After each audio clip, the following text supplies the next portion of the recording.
ඒක අහලා තියෙන්නේ මනෝ සංචේතන යනු කුමක්ද? මනෝ ධාතුව සහ මනෝ විඥාන ධාතුව යනු එකක්ද?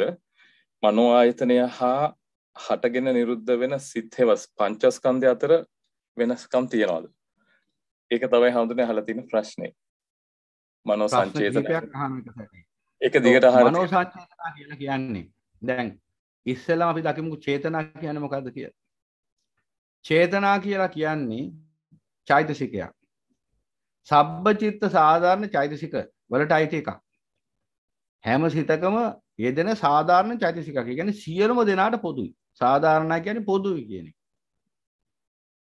එහෙනම් සියලුම දෙනාට පොදුයි. සියලු සිත් වලට පොදු චෛතසිකයක් තමයි චේතනා. පස්ස වේදනා සංඥා චේතනා මානසිකාර ජීවිතේන්ද්‍ර ඒකාග්‍රතාව කියලා මෙන්න මෙහෙම චෛතසික හතක් තියෙනවා. ඒ හතම සියලු සිත් වලට සාධාරණ චෛතසික. පොදු චෛතසික. එහෙනම් එතන තියෙනවා චෛතසිකයක් චේතනා කියලා. මෙන්න මේ චේතනා කියන චෛතසිකය සබ්බචිත්ත සාධාරණ චෛතසික සමග යෙදලා තියෙනවා. එතකොට හැම හිතක්ම සකස් වෙද්දී එහෙනම් මේ චෛතසික හත අනිවාර්යයෙන්ම යෙදෙනවා. එතකොට එහෙනම් ඒ හත මුල් වෙලා ගොඩනැගෙන සිත කෙබඳු සිතක්ද කියන එක තීරණය වෙන්නේ අර සබ්බචිත්ත සාධාරණ චෛතසික අනුව නෙවෙයි. එහෙනම් ඒ සබ්බචිත්ත සාධාරණ චෛතසික අනුව යෙදෙන කුසල හෝ අකුසල චෛතසික අනුව. ඔය සබ්බචිත්ත සාධාරණ චෛතසික හතත් එක්ක කුසල චෛතසිකයේ දුනොත් කුසල චෛතසික තියෙනවා 25ක්. කුසල චෛතසිකයේ දුනොත් අන්නේ සියල්ල කුසල සිත්. සබ්බචිත්ත සාධාරණ චෛතසිකත් එක්ක අකුසල චෛතසික තියෙනවා 13ක්. ඒ චෛතසික 13 යෙදුනොත් අන්න අකුසල සිත්. ඉස්සරහට නාම රූප විග්‍රහයේදී ඕවා ගැඹුරට අපි එකින් එකට සාකච්ඡා කරනවා. රූපෙන් රූපයට, චෛතසිකයෙන් චෛතසිකයට, සිතෙන් සිතට විග්‍රහ කරනවා සම්මා සම්බුදු පියාණන් වහන්සේගේ දහම. උන්වහන්සේ දේශනා කරපු ආකාරය. අපිට හිතෙනවා අපි කියන්නේ. ධර්මයේ නැති, සූත්‍රයේ නැති, විනයේ නැති, අභිධර්මයේ නැති මට හිතිච්ච ඒවා අපි දේශනා කරන්නේ. එහෙම දේශනා කිරීම මහා වරදක්. ඒ අපේ තියෙන අහංකාර උඩුඟුකම සම්මා සම්බුදු පියාණන් වහන්සේගේ ඥානෙටත් වඩා මට ඥානෙ දිනනවා කියලා පෙන්වන්න දරන උත්සාහයක් ඒ බුද්ධ වචනේ වෙනස් කිරීම. ඒක ඇවිල්ලා ඥානවන්තකම කියලා හිතාගෙන හිටියට අඥානකමයි. ඒ නිසා අපි ධර්මයේ බුදුරජාණන් වහන්සේගේ ධර්මයේ තුලින්ම දකිමු. එහෙම නැතුව අපිට අවශ්‍ය කරන ආකාරයේ දෘෂ්ටියකින් නෙවෙයි. එතකොට එහෙනම් අර සබ්බචිත්ත සාධාරණ චෛතසිකත් එක්ක කුසල චෛතසිකයේ දුනොත් කුසල සිත්, අකුසල චෛතසිකයේ දුනොත් අකුසල සිත්. එහෙනම් කුසල හෝ අකුසල කියන ඒ වෙනස ඇති වෙන්නේ සබ්බචිත්ත සාධාරණ චෛතසික අනුව නෙවෙයි.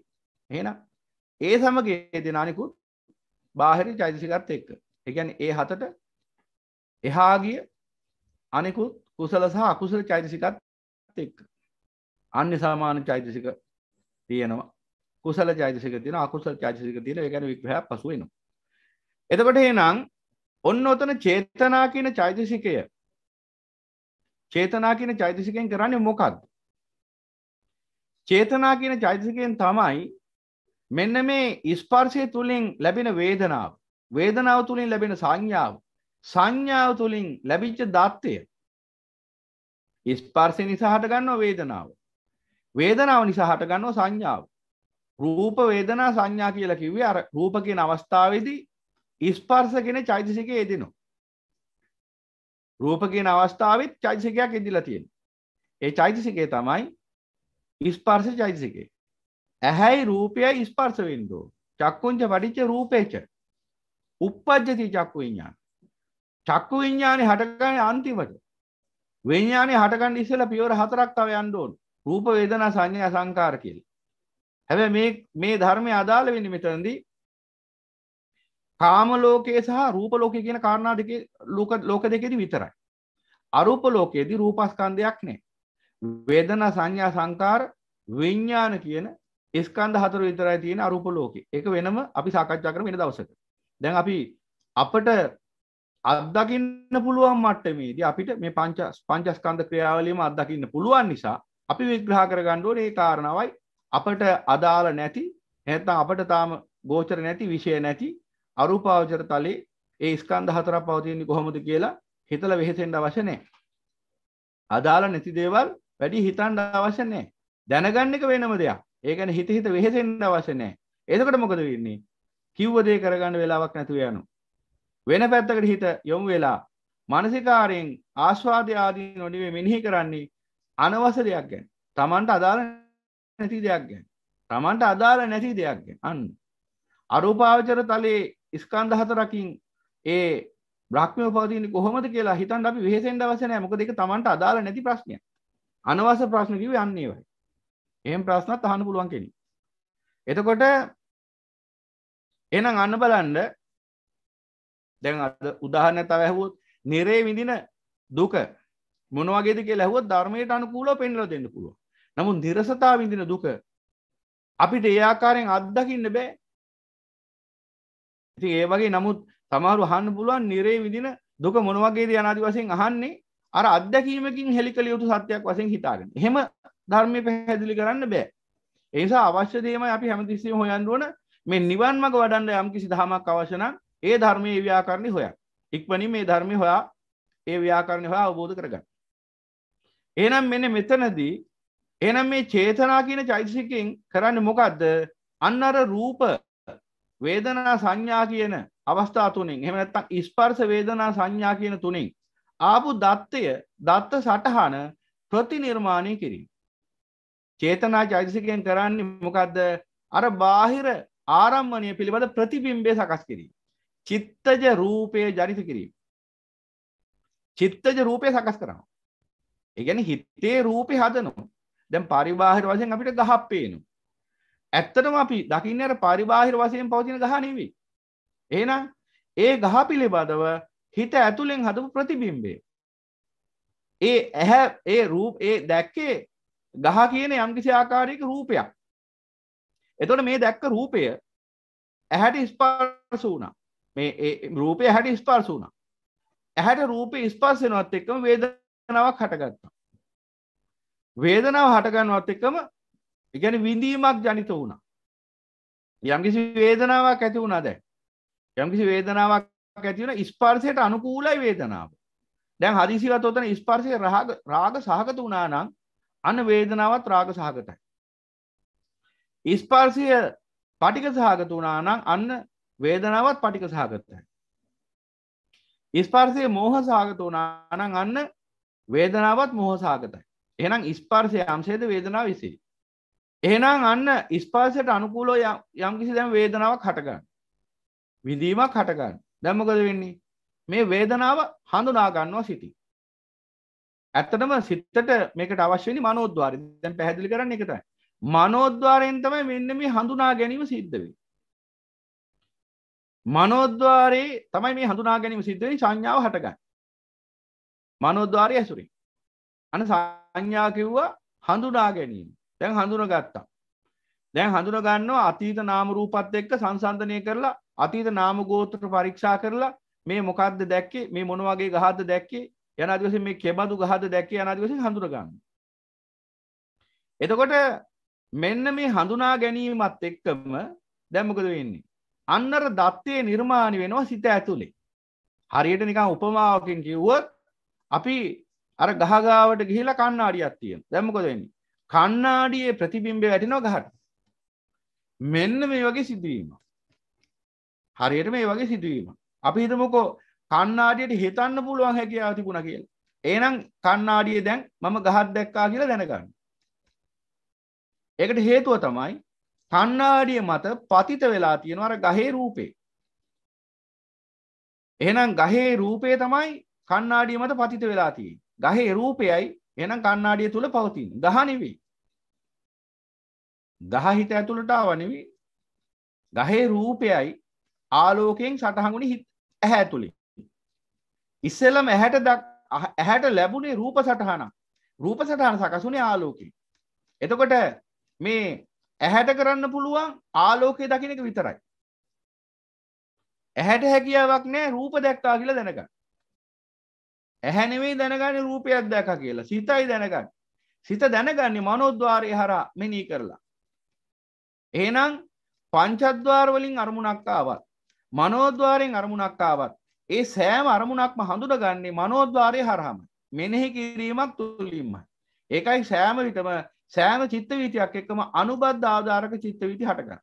පංචාද්වාර වුණත් මනෝද්වාර වුණත් අනුබද්ධ ආධාරක මනෝද්වාර විභූතාරම්මන චිත්ත වීති හටගන්න හැමතිස්සෙම. ඒ කියන්නේ සුද්ධ සිංහලෙන් කිව්වොත් ඇහෙන් රූපයක් දැක්කා, කනින් සද්දයක් ඇහුණත්, නාසයෙන් ගන්ධයක් දැනගත්තත්, නාසයෙන් ගන්ධයක් දැනුණත්, දිවෙන් රසයක් දැනුණත්, කයෙන් පහසක් දැනුණත්, මනසින් අදහසක් දැනගත්තත් ඒ සියල්ලම පූර්ණ වශයෙන් හඳුනාගෙන දැනගෙන නිගමනයකට එළඹෙන්නේ මනෝද්වාරයේ ඔස්සේ.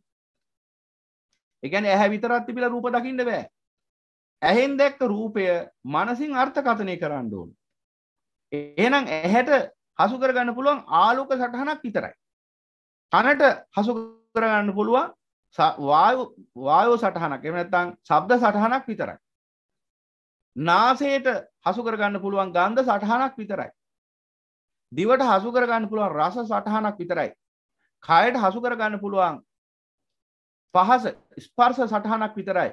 මනසට හසු කරගන්න පුළුවන් ධර්ම සටහනක් විතරයි. එහෙනම් මෙන්න මේ සටහන කෙබඳුද? මේ රූපය කෙබඳු රූපය අධ්‍යයන ආදි වශයෙන් දැනගන්නේ මනෝද්වාරයෙන් ආවර්ජනය කළ. මනසින් මෙනෙහි කළ බලලා. හැමතිස්සෙම. එනිසා හැමතිස්සෙම මන වැඩ. ඇහැ එක්කත් මන වැඩ. කන එක්කත් මන වැඩ. නාසය එක්කත් මන වැඩ.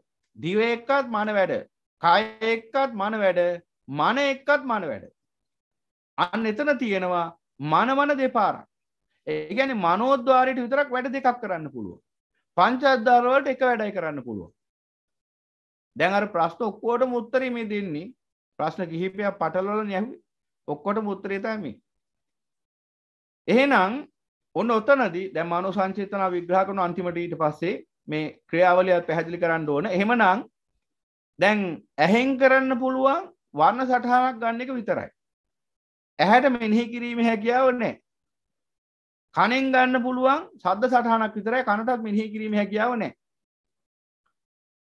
නාසයෙන් ගන්න පුළුවන් ගන්ධ සටහනක් විතරයි. නාසයටත් මෙනෙහි කිරීමේ හැකියාව නැහැ. දිවෙන් ගන්න පුළුවන් රස සටහනක් විතරයි. දිවටත් මෙනෙහි කිරීමේ හැකියාව නැහැ.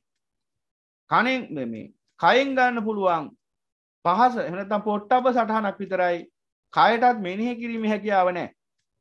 මනෙන් පුළුවන් ධම්ම සටහනක් ගන්න. මනසට ඊට අමතරව තව වැඩක් කරන්න පුළුවන් ප්‍රධාන කාර්යයක් ඒ තමයි මෙනෙහි කිරීමේ හැකියාවත් පවතින.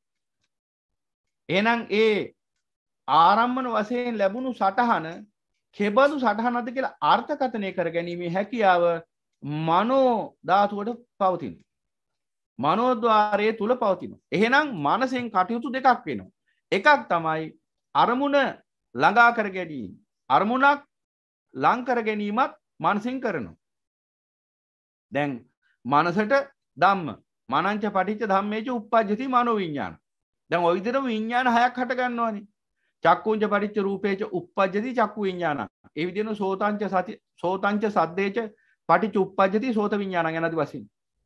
දැන් ওই විදිහට ගත්තාම විඥාන හයක් සකස් වෙනවා. එතකොට මේ විඥාන හය ඒකීය විඥානයක් වශයෙන් අපිට දැනෙන්නේ. මෙන්න මේ මනෝද්වාරයේ පවතින විශේෂ හැකියාවක් නිසා. ඒ හැකියාව තමයි මනෝද්වාර ආවර්ජන. මානසික ආවර්ජනය කරලා බලන්න පුළුවන්. ඒ නිසා මනසට පුළුවන් මෙනෙහි කර කර බලන්න. මෙනෙහි කර කර බලන්න හැකියාව තියෙනවා. දැන් අර චිත්ත වීති ගැන විග්‍රහ කරද්දී තව දුරටත් අවක පැහැදිලි කරලා දෙන්නම් එකෙන්කට. මානසික පවතින මානසිකාර කියන හැකියාව. මෙනෙහි කිරීමේ හැකියාව. ආවර්ජනය කරලා බැලීමේ හැකියාව තියෙනවා මනසට. හිතලා බලන්න පුළුවන් සුද්ධ සිංහලෙන් කිව්වොත්. එහෙනම් හිතලා බලන්න පුළුවන් හැකියාව පවතින මානසික. එහෙනම් අන්න එතනදී බලන්න මනසින් අරමුණක් දැනගන්නවට අමතරව තව වැඩක් කරනවා. මනසින් අරමුණක් දැනගන්නවා. මනංච පටිච්ච ධම්මේච උප්පජ්ජති මනෝ විඥාන. මනසට දැන් ඇහෙන් රූපයක් දැනගන්නවා වගේ, ඇහෙන් රූපයක් දැනගන්නවා වගේ, කනෙන් සද්දයක් දැනගන්නවා වගේම, නාසයෙන් ගන්ධයක් දැනගන්නවා වගේම, දිවෙන් රසයක් දැනගන්නවා වගේම, කයෙන් පහසක් දැනගන්නවා වගේම, මනසින් අදහසක් දැනගන්නවා කියන්නේ එකක්. දැන් ඇහැට රූපයක් දැනගන්න පුළුවන්. හැබැයි දැනගත්තු රූපේ අර්ථකථනය කරගන්න බැරි නම් එහෙනම් ඒ දැන ගැනීමෙන් ඇති වැඩක් නැහැ. එහෙනම් අන්නර දැන ගැනීම අර්ථකථනය කරන්නේ මනෝද්වාරයෙන්. අන්නේ මනෝද්වාරයෙන් ඒ අර්ථකථනය කර ගැනීම හැකියාවට කියනවා තජ්ජ මනෝවිඤ්ඤාණ ධාතු. මනෝවිඤ්ඤාණ ධාතුව. එහෙනම් මන තුල පවතිනවා අරමුණක් දැනගැනීමේ හැකියාවත් ඒ වගේම දැනගත් අරමුණ මෙනෙහි කිරීමේ හැකියාව. මෙන්න මේ කියන ලක්ෂණ දෙකම තියෙනවා මනෝද්වාරේ. මන තුල මේ හැකියාව දෙකම පිහිටලා තියෙනවා. ඒ නිසා තමයි ඒ අරමුණ දැනගැනීමේ හැකියාව තමයි මනෝ ධාතුව. ඒ අරමුණ මෙනෙහි කිරීමේ හැකියාව තමයි මනෝ විඤ්ඤාණ ධාතුව. එහෙනම් ওই විදිහටම ගත්තාම චක්කු ධාතුව, සෝත ධාතුව, ගාහන ධාතුව, જીවහා ධාතුව, කාය ධාතුව, මනෝ ධාතුව. ධාතු හයක් තියෙනවා. හැබැයි මනෝ ධාතුවට විතරක් තව එකක් එකතු වෙනවා මනෝ විඤ්ඤාණ ධාතුව කියලා. දෙකක් තියෙනවා එතන. ධාතු හතක් තියෙනවා. පංචද්වාර ධාතු 5යි, මනෝද්වාරේ ධාතු 2යි. මනෝ ධාතුවයි මනෝ විඤ්ඤාණ ධාතුවයි.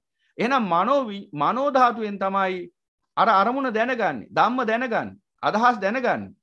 හැබැයි දැනගත් අදහස කෙබඳු අදහසක්ද කියලා අර්ථකථනය කරන්නේ මනෝ විඤ්ඤාණ ධාතුව. එහෙනම් එතුමිය අහපු ප්‍රශ්නෙට අන්න මනෝද්වාරයේ මේ කටයුතු දෙකක් සිද්ධ වෙනවා. ඒ මනෝද්වාරයේ කටයුතු දෙක කරන ඒ ධාතු දෙක තමයි මනෝ ධාතුවයි මනෝ විඤ්ඤාණ ධාතුවයි. දැන් ඒ ගැන පැහැදිලි කිරීමක් ලැබෙන්න ඇති. පැහැදිලි භාවයක් ඇති වෙන්න ඇති. එතකොට දැන් තව වචනයක් දෙකක් විස්තර කළොත් එහෙනම් ওই විදිහටම අපි ඇහෙන් රූපයක් දැක්කත් මේ දැක්කේ මේ අහවල් රූපයයි කියලා අර්ථකථනය කරන්නේ මනස.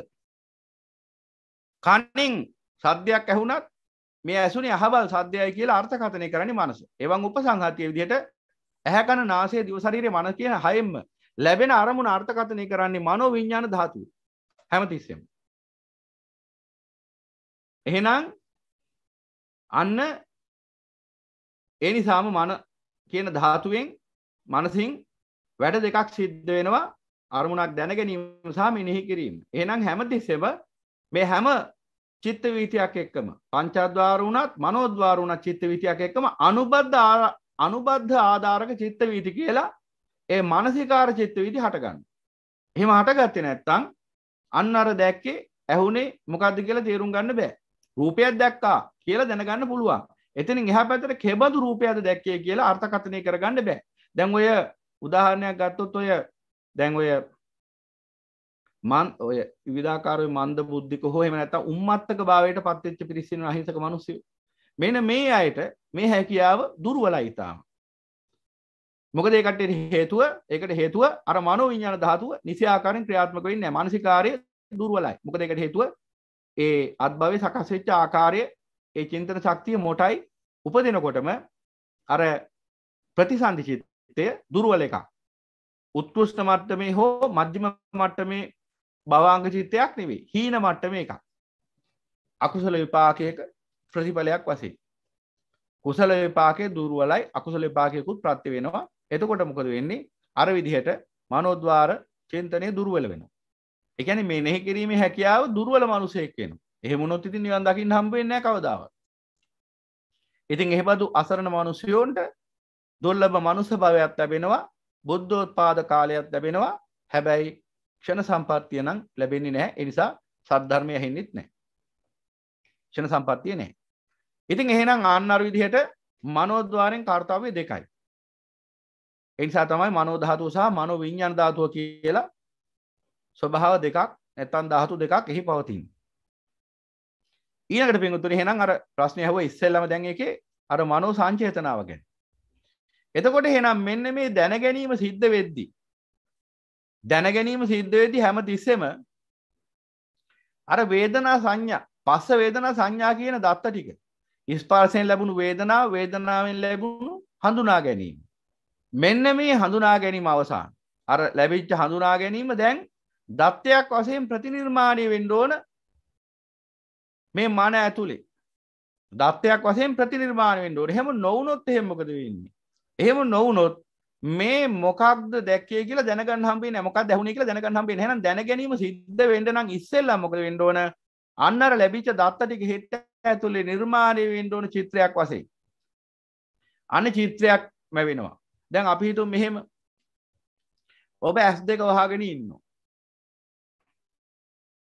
අපි දැන් ඔබට S2 වහගෙන ඉන්නවා දැන් ඔබේ පුද්ගලෙක් දැන් වහගෙන ඉන්නවා.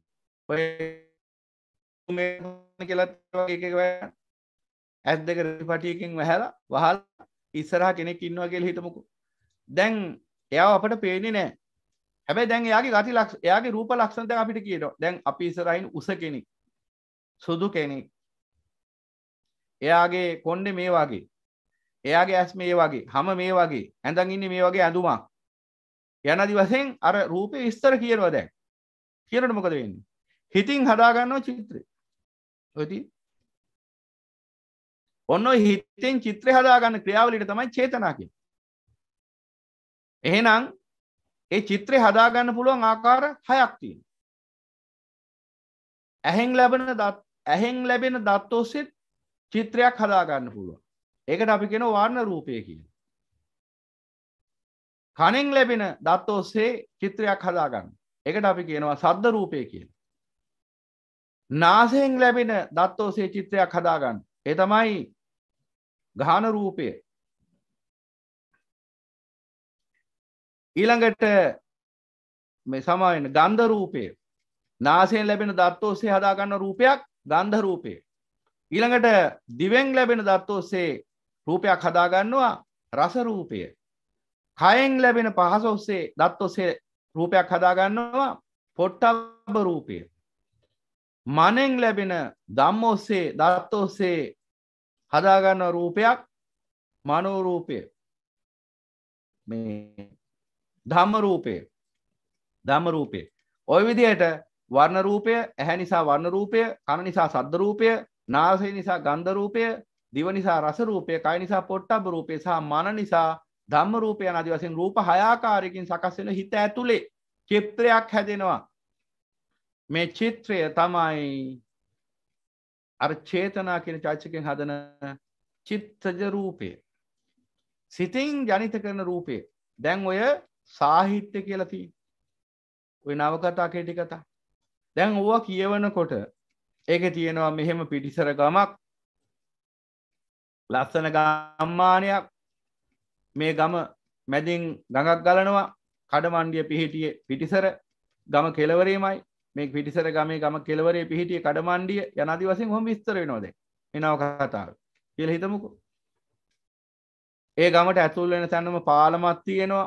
ඒ පාලමෙන් ඇතුල් වෙලා ටික දුරක් යනකොට ගුරු පාරක් තියෙනවා. ඒ ගුරු පාර මෙහෙම දෙපැත්තට බෙදෙනවා. එක පැත්තක පන්සල අනිත් පැත්තේ ඉස්කෝලේ යන ආදි වශයෙන් මොම විස්තර වෙනවා. දැන් මේ කතාව කියවගෙන යනකොට අන්න මනස තුල අර චිත්‍රය නිර්මාණය වෙනවා. ඒකට කියනවා චිත්තජ රූප කියනවා. එහෙම නැත්නම් පරිකල්පන රූප කියනවා. පරිකල්පනීය කියනවා. ඕන තරම් නම් කියන්න පුළුවන්. චිත්ත රූප කියන්න පුළුවන්. සිතින් ජනිත කරන රූප. එහෙනම් අන්න බලන්න. අර ලැබිච්ච දත්ත ටික දැන් ඇහෙන් කියව ගත්තා අකුරු ටික. මනසින් අර්ථකථනය කර අර්ථය. ඊට පස්සේ මන තුලම අර චිත්‍රය නිර්මාණය වුණා. එහෙනම් අන්න බලන්න.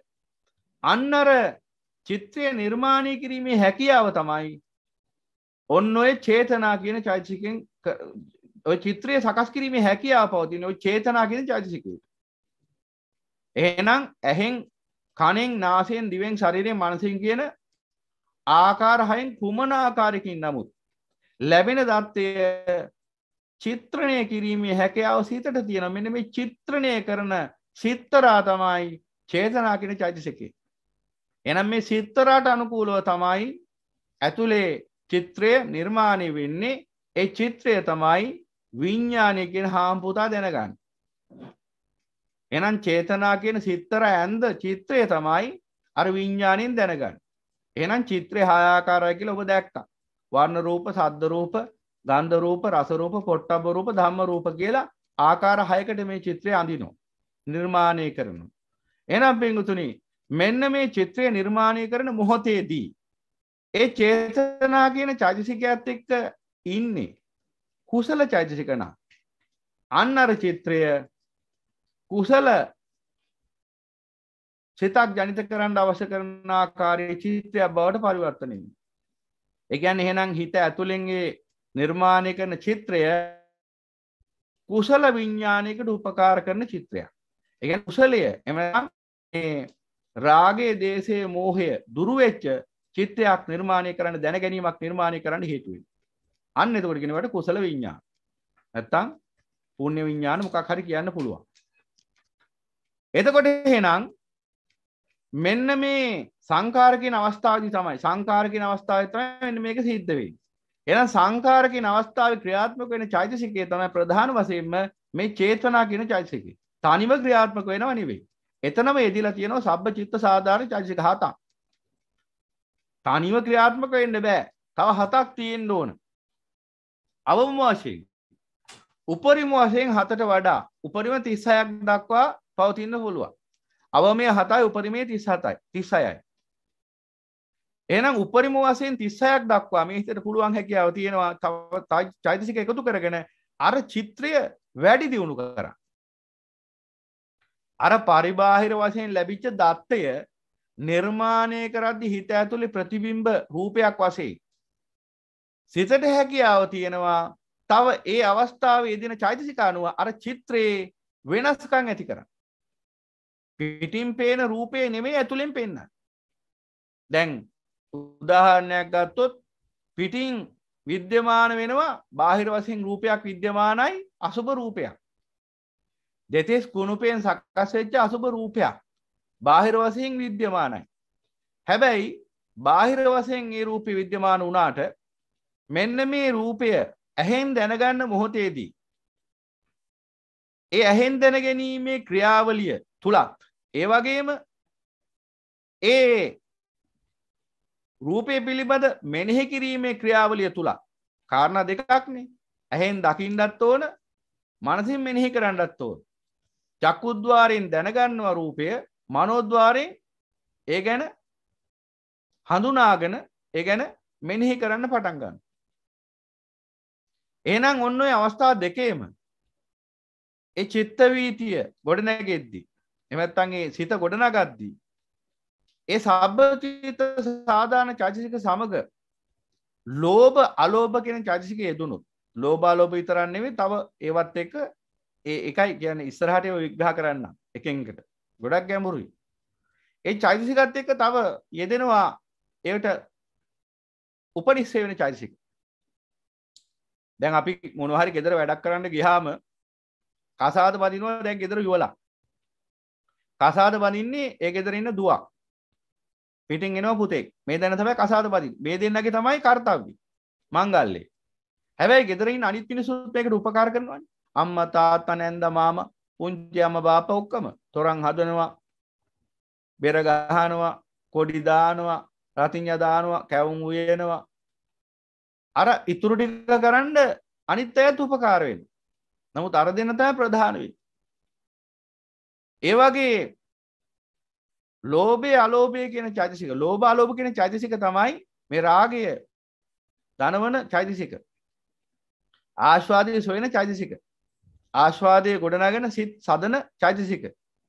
එහෙනම් මෙන්න මේ ලෝභ අලෝභ කියන චෛතසික ප්‍රධාන වශයෙන් යෙදෙනවා. ඊට අනුකාරක වශයෙන් ඊට උපකාරක වශයෙන් තව බොහෝ චෛතසික යෙදෙනවා. ඒවා එකෙන්කට පස්සේ විග්‍රහ කරන්න ඒ කුසල සහ අකුසල චෛතසික යෙදෙන ආකාරය. ඒ විග්‍රහ කරන්න කිව්වොත් වෙන පැත්තකට ධර්මයේ විග්‍රහ කරන්න වෙනවා ගැඹුරට. ඒවා ඉදිරියේදී සාකච්ඡා කළ යුතු මාතෘකා. එතකොට එහෙනම් පින්වතුනි අර විදිහට දැන් මෙන්න මේ යෙදෙන චෛතසික අනුව තමයි එහෙමනම් අර සබ්බචිත්ත සාධාරණ චෛතසික අනුව යෙදෙන චෛතසික වලින් තමයි අන්නර චිත්‍රය වෙනස් කරන්නේ. එක්කෝ එක කුසල විඥානයක් ඇති කරන රූපයක් බවට පරිවර්තනය වෙනවා. එහෙම නැත්නම් අකුසල විඥානයක් ඇති කරන රූපයක් බවට පරිවර්තනය වෙනවා. එහෙනම් විඥානයේ කුසලද අකුසලද කියන එක තීරණය වෙන්නේ අර අතන නිර්මාණය වෙන චිත්‍රය අනුවයි. එහෙනම් ඔතෙන්ට ලෝභ අලෝභ කියන දෙකම ඒ දෙකම ඇවිල්ලා කාම සමාචාරය සහ විසමාචාරය කියන ආකාර දෙකෙන් ආස්වාදය ලබන සිත් ගොඩනගන චෛතසික ඒකක මූල ඒකක. එහෙනම් ඔන්න ඔතනදී අන්නර ලෝභ චෛතසික බලවත් වේදුනොත් සබ්බචිත්ත සාධාරණ චෛතසිකත් එක්ක ලෝභ චෛතසිකයේ බලවත් වේදීලා ලෝභ චෛතසිකයට උපකාර වශයෙන් පවතින අනිකුත් අකුසල චෛතසිකත් යෙදුනොත් අන්න එතන සකස් වෙනවා පාපී චිත්තයක්. අකුසල චිත්තයක් කියලා අපි ඒකට කියනවා. එතකොට ওই සබ්බචිත්ත සාධාරණ චෛතසිකත් එක්ක අලෝභ කියන චෛතසිකයේදීලා ඒ අලෝභ චෛතසිකත් එක්ක තියෙන සෝබන සාධාරණ චෛතසික 25ක් තියෙනවා. මේ සෝබන නෙමෙයි. සෝබන චෛතසික 25ක් තියෙනවා. ඒ සෝබන චෛතසික 25න් 19ක් සෝබන සාධාරණ චෛතසික, 6ක් සෝබන අසාධාරණ චෛතසික. ඒ දෙකම කුසල. අපි පොදුවේ ගත්තාම කියනවා සෝබන චෛතසික. සෝබන චෛතසික ඔක්කොම 25යි. ඔක්කොම කුසල චෛතසික. අකුසල චෛතසික ඔක්කොම 13යි. එහෙනම් අන්නර සබ්බචිත්ත සාධාරණ චෛතසිකත් එක්ක මේ කුසල හෝ අකුසල කියන චෛතසික යෙදෙන ආකාරය අනුව තමයි එතන ගොඩනැගෙන චිත්‍රය නොතේ චිත්තජ රූපය කෙබඳු රූපයක්ද කියලා තීරණය වෙයි. එහෙනම් ඒ රූපය යම්සේද සංකාරය යම්සේද විඥානයසේ. එහෙනම් අර ගොඩනැගෙන චිත්‍රය යම්සේද ඊට අනුකූලව හැමතිස්සෙම ඒ නිසා හට ගන්න විඥානය. එහෙනම් මේ චේතනා කියන චෛතසිකෙන් කරන වැඩේ මොකද්ද? මෙන්න මේ චිත්තජ රූපේ ජනිත කිරීමේ ක්‍රියාවලිය. මෙන්න මෙතනයි අත්භවය සකස් කරන තැන. මෙන්න මෙතනයි අත්භවය සකස් වෙන්නේ. මෙන්න මේ චේතනා කියන චෛතසිකෙන් කරන වැඩෙන් තමයි මේ අත්භවය සකස් වෙන්නේ. ඒ නිසායි අත්භවය සකස් කරන්නා කියන අර්ථයෙන් සංඛාර කියලා කියන්නේ. අත්භවය සකස් කරන්නේ හැමතිස්සෙම සහජාත අත්භවය, පුරාණ අත්භවය, සහජාත අත්භවය, පුනර්භවයත් දෙකම සකස් කරන්නේ මෙන්න මේ සංඛාර, අபிසංඛාර. දැන් මේ දෙකේ වෙනසක් තියෙනවා මම පැහැදිලි කරන්නම් සිවුම අහගෙන ඉන්න ඕනේ. එතකොට මෙන්න මේ සංඛාර කියන චෛතසික, සංඛාර කියන අවස්ථාව. සංඛාර කියලා කිව්වේ අන්නේ අර්ථේ. සකස් කරනවා කියන අර්ථේ. එහෙනම් සකස් කරන්නේ කුමක්ද? අත්භවය. අත්භවය සකස් කරනවා සහජාත සහ පුනර්භව වශයෙන් අත්භවය සකස් කරනවා. සහජාත භවය, පුනර්භවය. ඒ දැන් දෙකේම තියෙන අත්භවය තමයි. එහෙනම් මේ අත්ත් භාවය නිර්මාණය කිරීමේ හැකියාව තියෙන්නේ මෙන්න මේ චේතනා කියන චෛතසිකයට. මොකද මෙන්න මේ චිත්තජ රූපයේ තනන වෙලාවේ කුසල චෛතසික සබ්බචිත්ත සාධාරණ චෛතසිකත් එක්ක කුසල චෛතසිකයේ දුනොත් තමා එතන කුසල විඥානයක් සකස් වෙන්නේ. එහෙම නැත්නම් පුඤ්ඤාභි සංකාර කියනවා අපි එතකොට ඒ අවස්ථාව. අන්න එහෙනම් සබ්බචිත්ත සාධාරණ චෛතසිකත් එක්ක අලෝභ චෛතසිකයේ මුල් වෙලා ඊට සංප්‍රයුක්තව අනුයුක්තව යෙදෙන අනිකුත් චෛතසිකයේ දුනහම අන්න අපි කියනවා පුඤ්ඤාභි සංකාරයක්. එතන සකස් වුණා කියලා. එහෙනම් පුඤ්ඤාභි සංකාරය කිව්වේ සබ්බචිත්ත සාධාරණ චෛතසිකයි අලෝභ චෛතසිකයයි ඒ සමග යෙදෙන සංප්‍රයුක්ත චෛතසිකයි ඒ සියල්ලෙහිම එකතුව නිසා හටගත්ත සිත. එකතුව නිසා හටගත්ත ස්වභාවය. ඒ එකතුවෙන් හටගත්තා වූ කර්ම ශක්තිය තමයි අර කර්ම භවයේ බැහැගන්නේ. එහෙනම් කර්ම ශක්තිය ජනිත වෙන්නේ කොතනදද? ඔන්න ඔතනදී. සංඛාර කියන අවස්ථාවේ. එහෙනම් සංඛාර කියන තැනදී කර්ම ශක්තිය ජනිත වෙන්න නම් ඔය සබ්බචිත්ත සාධාරණ චෛතසිකත් එක්ක කුසල හෝ අකුසල හෝ චෛතසිකයේ දෙන්න ඕන. කුසල චෛතසිකයේ දුනොත් කුසල කර්මයක්. අකුසල චෛතසිකයේ දුනොත් අකුසල කර්මයක්. අන්න කර්මය. එහෙනම් කර්මය සකස් කරන්නේ මෙන්න මේ චේතනා කියන චෛතසිකයෙන්. ඒ නිසා සකස් කරන්නා කියන අර්ථයෙන් සංඛාර කියලා කියනවා. එහෙනම් ඒ කර්මයෙන් තමයි කම්මා විපාකා වත්තන්ති. විපාක වැඩපිළිවෙලක් සකස් වෙන්නේ. එහෙනම් විපාක වැඩපිළිවෙල තමයි අත්භවය කියලා කියන්නේ. එහෙනම් අත්ත් භාව සකස් කරන්නේ මෙන්න මේ චේතනා චෛතසිකයෙන්. එහෙනම් මේ චේතනා චෛතසිකය තමයි මේ සකස් කරන්නා කියන චිත්‍රකාරය එහෙම නැත්නම් වඩුවා. එතනදී නිර්මාණය කරන කෙනා නිර්මාණ ශිල්පියා. එහෙනම් ඔන්න බලන්න මෙන්න මේ නිර්මාණය කිරීම ඇතුලේ තමයි මේ සසර පවතින්නේ. එහෙනම් මේ චේතනා කියන චෛතසිකයෙන් සකස් කරන රූපේ කෙබඳු රූපයක්ද? ඊට අනුකූලයි විඥානේ. හැමතිස්සෙම සංකාරයට අනුකූලයි විඥානේ. චිත්තජ රූපයට අනුකූලයි හැමතිස්සෙම දැන ගැනීම විඥානේ. ඒ නිසා පින්වතුනි එහෙනම් මේ සංකාර කියන අවස්ථාවේදී මෙන්න මේ සංසාරي ගැටේ වදින්නේ. මෙලවත් පරලවත් ගැට දෙකම ගහන්නේ ඔන්න ඔය සංකාර කියන අවස්ථාවේ. එහෙනම් මේ සංඛාර කියන අවස්ථාවට යෙදෙන ප්‍රධාන චෛතසික වෙන්නේ මේ චේතනා. එහෙනම් මේ චේතනා මූලික වශයෙන්ම සකස් වෙන්නේ මනෝ වශයෙන්. මනෝ සංචේතනාව. මුලින්ම සකස් වෙන්නේ මනස මුල් කරගෙන මේ චේතනාව. දැන් ඇහෙන් කනෙන් නාසයෙන් දිවෙන් ශරීරයෙන් කියන පහෙන් පංචද්වාර අරමුණු ආවට මනෙන් තමයි මේ චිත්‍රය අර්ථකථනය කරන්නේ. ඉතලත් මං කිව්වේ ඇහැට පුළුවන් රූපයක් දැනගන්න විතරයි. රූපය කෙබඳක්ද කියලා අර්ථකථනය කර ගැනීමේ හැකියාව ඇහැට නැහැ. කනටත් නැහැ, නාසයටත් නැහැ, දිවටත් නැහැ, කයටත් නැහැ. එහෙනම් මේ රූපේ අර්ථකථනය කිරීමේ හැකියාව පවතින මනට. එහෙනම් මනෙන් මේ වැඩේ කරන්නේ කොහොමද? මනෝ විඥාන ධාතුව හරහා. එහෙනම් අර මනෝ විඥාන ධාතුව තුලයි මෙන්න මේ චිත්තජ රූපේ සකස් වෙන්නේ. ඒ කියන්නේ මනෝ විඥාන ධාතුවෙන් තමයි එහෙනම් මේ අර චිත්තජ රූපේ සකස් කරන්නේ. මනෝ විඥාන ධාතුව තුල. ඒ නිසා මනස තුලයි මේ චිත්තජ රූපේ සකස් වෙන්නේ.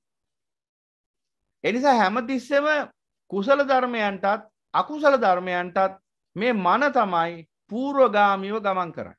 ඒකයි මනෝ පුබ්බා ගමා ධම්මා කියලා දේශනා කළේ. මනෝ සෙට්ටා මනෝමයා කියලා. ඒ කියන්නේ පින වුණත් පව වුණත් දෙකම මන මුල් කරගෙනයි සිද්ධ වෙන්නේ.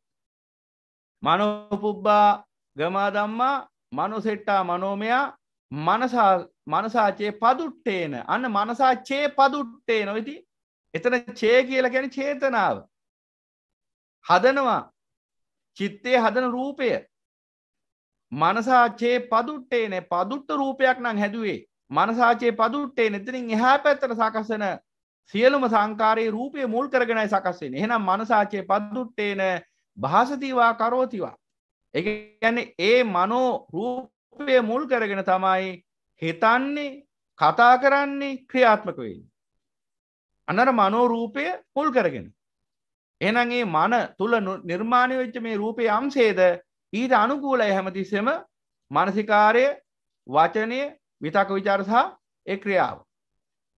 මනෝ පුබ්බාගමා ධම්මා මනෝ සෙට්ටා මනෝමයා මනසාචේ පදුට්ටේන භාසතිවා කරෝතිවා තතෝනං දුක්ඛ මන්වේති චක්කං වහතෝ පද. ඊට පස්සේ එයින් ගොඩනගෙන අර කර්ම ශක්තිය තමයි විපාකයක් වශයෙන් අර ගවයාගේ පසුපස කරත්තරෝ දෙන වගේ පසුපස ගමන් කරන්නේ.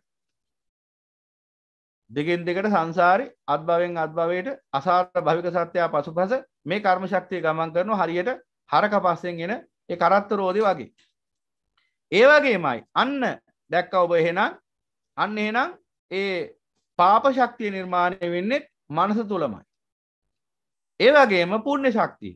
දැන් මේ පාප ශක්තිය හෝ පුණ්‍ය ශක්තිය සකස් වෙන්නේ ඇහැ තුල නෙවෙයි. කන තුලත් නෙවෙයි. නාසය තුලත් නෙවෙයි. දිව තුලත් නෙවෙයි. කය තුලත් නෙවෙයි. එහෙනම් මන තුල.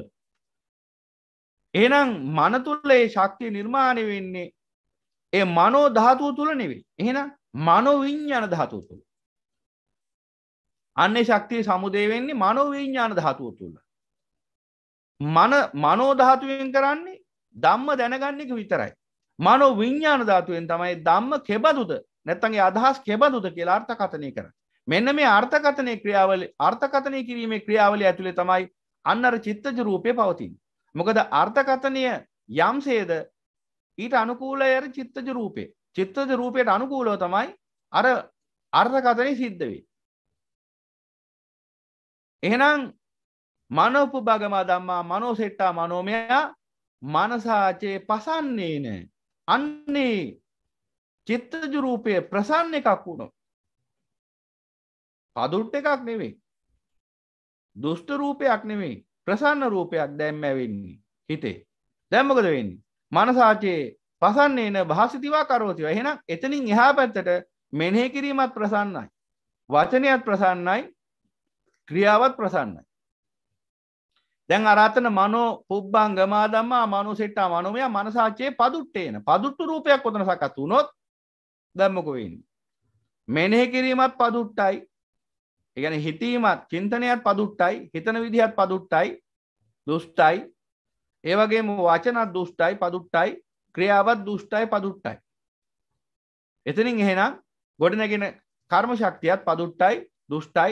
එහෙනම් සංසාරේ දුෂ්ට විපාක තමයි දුක්ඛිත විපාක තමයි උරුම වෙන්නේ. එහෙනම් ඒ වගේමයි අනිත් පැත්තට මනෝපුබ්බාගමා ධම්මා මනෝසෙට්ටා මනෝමයා මනසාචේ පසන්නේන භාසතිවා කරෝතිවා තතෝනං සුඛ මන්වේති ඡායවන පායිනි. අන්න ඒ ප්‍රසන්න මනසින් ප්‍රසන්න වචනෙන් ප්‍රසන්න ක්‍රියාවෙන් රැස්වෙච්ච කර්ම ශක්තිය හැමතිස්සෙම සත්වයාට සැප පිණිසයි පවතින්නේ. ඒ සැපය පිටිපස්සෙන් එනවා හරියට හෙවණැල්ල වගේ. අනුභාගතුන් වහන්සේ නම් පෙන්වා දෙනවා මේ සියලුම සබ්බේ ධම්මා මානසිකාර සම්භව. මේ සියලු ධර්ම සමුදය වෙන්නේ මේ මානසිකාරය තුලින්. එහෙනම් මෙන්න මේ වැරද්ද සිද්ධ වෙන්නේ මේ මානසිකාරය කියන අවස්ථාවේදී. මේ මානසිකාරය තුලදී තමයි මේ වැරද්ද සිද්ධ වෙන්න පුළුවන් හැකියාව තියෙන්නේ. එහෙනම් බලන්න හැබැයි වැරද්ද කිව්වේ අபிසංකත වැරද්ද. අර ඇහෙන් රූපය දකිද්දිම එතන යෙදිලා තිබුණා නම් ලෝභ හෝ අලෝභ චෛතසික ඒ චිත්ත වීතිය තුල ඒ චිත්ත වීතිය සකස් කරන චිත්තක්ෂණ චිත්ත චෛතසික තුල ලෝභ අලෝභ කියන චෛතසික යෙදිලා තිබුණා නම් රූපය දකින අවස්ථාවේදී එහෙනම් අන්න එතනදි වැරද්ද ආරම්භ වෙන්නේ. ඊට පස්සේ මනෝද්වාරයෙන් මොකද කරන්නේ? මනෝ විඥාණයෙන් මොකද කරන්නේ? ඒ වැරද්ද යාවත් කාලින කරනවා. ඒ කියන්නේ ඉදිරියටත් පවත්වාගෙන යනවා. තව සුද්ධ සිංහලෙන් කිව්වොත් දැන් රාගයේ තියෙන අවස්ථාවක ඇහෙන් රූපේ දැක්කහම රාග සහගත සම්පස්සයක් සකස් වෙනවා. සම්පස්සපච්චය වේදනා. පස්සපච්චය වේදනා. සම්පස්සජා වේදනා. එහෙනම් රූපේ දකින අවස්ථාවේදී ඇහෙන් රූපේ එදිලා වුණොත් ඒ අවස්ථාවට නම් දක්ෂ සැන්දිම වැරදුනා. දැන් මොකද උනේ? වැරද්ද දිගින් දිගට පවත්වාගෙන යනවා මනෝද්වාරයෙන්. අන්න මානසිකාරයෙන් මොකද කරන්නේ? නැවත ඒ අර්ථකථනය කරමින් නැවත අර්ථකථනය කරමින් මේ හටගත්තා වූ සංකතය දිගටම පවත්වාගෙන යනවා. අන්න අபிසංකරෝති. නැවත මේ සංකතය පවත්වාගෙන යන ඉදිරියට. මේ ආස්වාද වැඩ පිළිවෙල. එහෙනම් අන්න බලන්න රූපයේ දකින්න අවස්ථාවේදීම රාගය නිසා වැරදුනා. මනෝද්වාරයෙන් මොකද කරේ? මේ වැරද්ද දිගටම පවත්වාගෙන ගියා. ඔකයි උනේ. ওই විදිහටම කන, නාසය, දිව, ශරීරය, මන කියන ඔක්කොම සියල්ල ගැන දැනගන්න ඕනේ. ඇහැ, කන, නාසය, දිව, ශරීරය, මන කියන අවස්ථා හයේදීම ඕක තමයි වෙන්නේ. අරමුණ දැනගන්නකොටම යම් කිසි ආකාරයකින් රාගසිතක් නැగిලා නම් තියෙන්නේ එතනදීම අරමුණ විකෘති වෙනවා. එහෙනම් දකින්න මොහොතේදීම විකෘති වෙනවා. එහෙනම් බලන්න දකින්න මොහොතේදීම විකෘති වෙන්නේ කොහොමද? අර රාග සම්පස්සේ හේතු කරගෙන. රාග සම්පස්සෙන් අර අරමුණ පෙන්වන්නේ සැප අරමුණක් වශයෙන්. රාග සම්පස්සෙන් සැප අරමුණක් වශයෙන් මේ බාහිර නිමිත්ත පෙන්වනකොට අන්නර මූලික සංකාරය සිද්ධ වෙලා ඉවරයි. මොකද මේ චක්කු විඥානි හෝ සෝත විඥානි හෝ ගාන විඥානි හෝ ජීවහා විඥානි හෝ කාය විඥානි හෝ මනෝ විඥානි හෝ විඥාන හයෙන් කුමන විඥානි හටගත්තත් ඒ විඥානයේ සකස් වෙන මොහොතේදීම අර සංකාර කියන අවස්ථාවේදී මනස සම්බන්ධ වෙනවා. ඒකයි හැම චිත්ත වීතියක් පසුපසම පංචාද්වාර හෝ ඒවා මනෝද්වාර හෝ ඒවා සෑම චිත්ත වීතියක් පසුපසම මනෝ අනුබද්ධ ආධාරක මනෝද්වාර චිත්ත වීති හටගන්න. ඒ කියන්නේ හැම අරමුණක් පසුපසම මෙනෙහි කිරීමක් තියෙනවා. නැත්තම් මේ අරමුණ මොකක්ද කියලා දැනගන්න බෑ. එහෙනම් අර ඇහෙන් රූපය දකින්න කොටත් මන සම්බන්ධ වෙනවා. ඇහෙන් රූපය දකින්න කොටමත් මන සම්බන්ධ වෙලා මේ දකින්නේ අහවල් රූපයයි කියලා විකෘති කරලා අර චිත්‍රය හදනවා එතනදී. එහෙනම් ලෝභය හෝ අලෝභය නැත්නම් අපි කියමු රාගය කියලා පොදුවේ. එහෙනම් රාගය පැවතුනොත් ඒ අවස්ථාව තුළ ඒකාන්ත වශයෙන් මොකද කරන්නේ? අර පරිබාහිර වශයෙන් දකින්න රූපය විකෘති කරලා හිත ඇතුලෙන් පෙන්වන්න පටන් ගන්නවා සිත විසින්. මනස විසින්. සිතේම තමයි ඉතින් මනෝද්වාරය පිහිටන්නේ. සිතට උවමනාදී මනෝද්වාරයෙන් සිද්ධ වෙන්නේ. සිත නැමැති මායයට අවශ්‍ය දේ තමයි මනෝද්වාරයෙන් සිද්ධ වෙන්නේ. දොරවල් 6ම අයිති මායයට. ඉතින් දොරවල් 6ම පරිහරණය කරන්නේ මායයට උවමනා විදියට. මරණය සහිත මේ පැවැත්ම ගොඩනගන්නයි සිත මේ ద్వාර 6 මේ දොරවල් 6 පාවිච්චි කරන්නේ. එහෙනම් හැම දොරක්ම Tamanට උවමනා විදියට පරිහරණය කිරීමේ හැකියාව මායයට තියෙනවා. සිතට තියෙනවා. එහෙනම් මෙන්න මේ බව දැකලා තමයි අපි මේ ద్వාර සංවර කරන්නේ. ගුත්තන් ద్వාර. චිත්තං ගුත්තං සුඛාවහං කිව්වේ ඒකයි. මේ ద్వාර වහලා දානවා. වහලා දානවා කිව්වේ ඇහැ වහනවා කන වහනවා. ඇහැ S2 වහ ගන්නවා කනට ඇබයක් ගාලා වහ ගන්නවා. එහෙම නෙමෙයි. වහනවා කියලා කිව්වේ ප්‍රඥාවෙන් මුර කරනවා. ගුත්තද්වාර කිව්වේ මේ දොරවල් සිත නැමැති මායයට උමනාන්දමින් පරිහරණය කරන්න ඉඩ දෙන්නේ නැහැ. මොකද සිත නැමැති මායයට උමනාන්දමින් පරිහරණය කරොත් මේ සිත නැමැති මායя මොකද කරන්නේ? අරමුණක් දැනගන්නකොටම විකෘති කරගන්නවා. අරමුණක් දැනගන්නකොටම විපරීතයක්මයි දැනගන්නේ. එක මොහොතක්වත් නැහැ, එක චිත්තක්ෂණයක්වත් නැහැ. ඒ විපරීතයෙන් නිදහස් වෙන්න වෙලාවක්. මොකද හැම චිත්තයක් පාසාම මේ අවිජ්ජා සහ මාන භව රාග කියන අනුසයන් යෙදිලාමයි තියෙන්නේ.